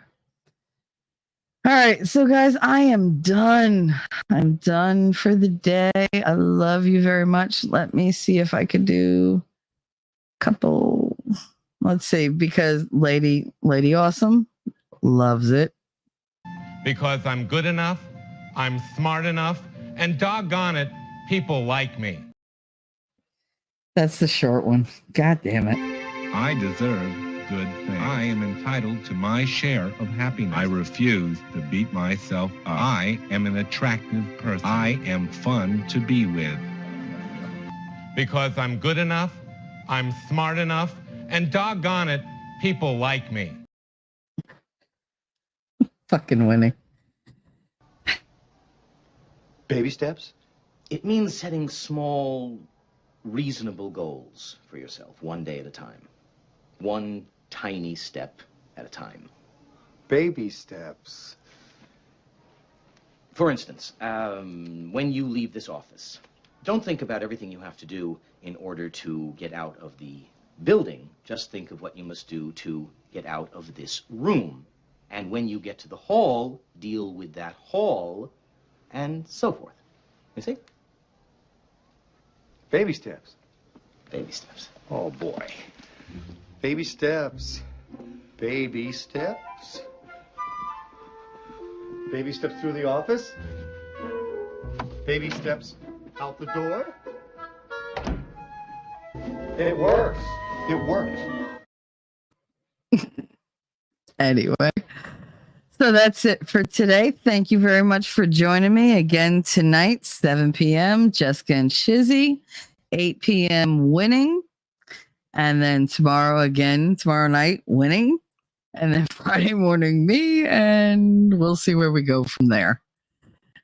I just listened to the Carter 4. What's the Carter 4? Congress going to be discussing worldwide threats to the homeland today. Daisy, you are so up on politics. You amaze me. You really do. You're all up in it. Good for you. Because half of what they say just infuriates me. I can't listen to Congress. They suck. Gosh. It's just a whole bunch of all this talking. I don't see anything getting done. It's infuriating. Anyway, I love you guys. Thank you so much for showing up. And I am going to play my intro as an outro until Winning comes up with a better outro. So that's what you got. Love you guys. And I will see you in the funny papers. Bye. Jersey girl, I know that you're a Jersey girl inside. 4 a.m. at a diner, stop singing, living on a And doggone it, people like me. I'm thinking maybe you're a Jersey girl with all those highlights in your hair. No other girl can move like you. We pump our fists, damn right, it's true. And I don't care what they might say, they'll never get us anyway. So be my Jersey girl, and take a little ride with me tonight. And let's get dirty, girl. I know that you're a Jersey girl inside. The way you turn it up, turn me on, and then you take it off, make it hot, make it loud. We'll wake the whole town. Jersey girl, I know that you're a Jersey girl inside. Yeah, listen up.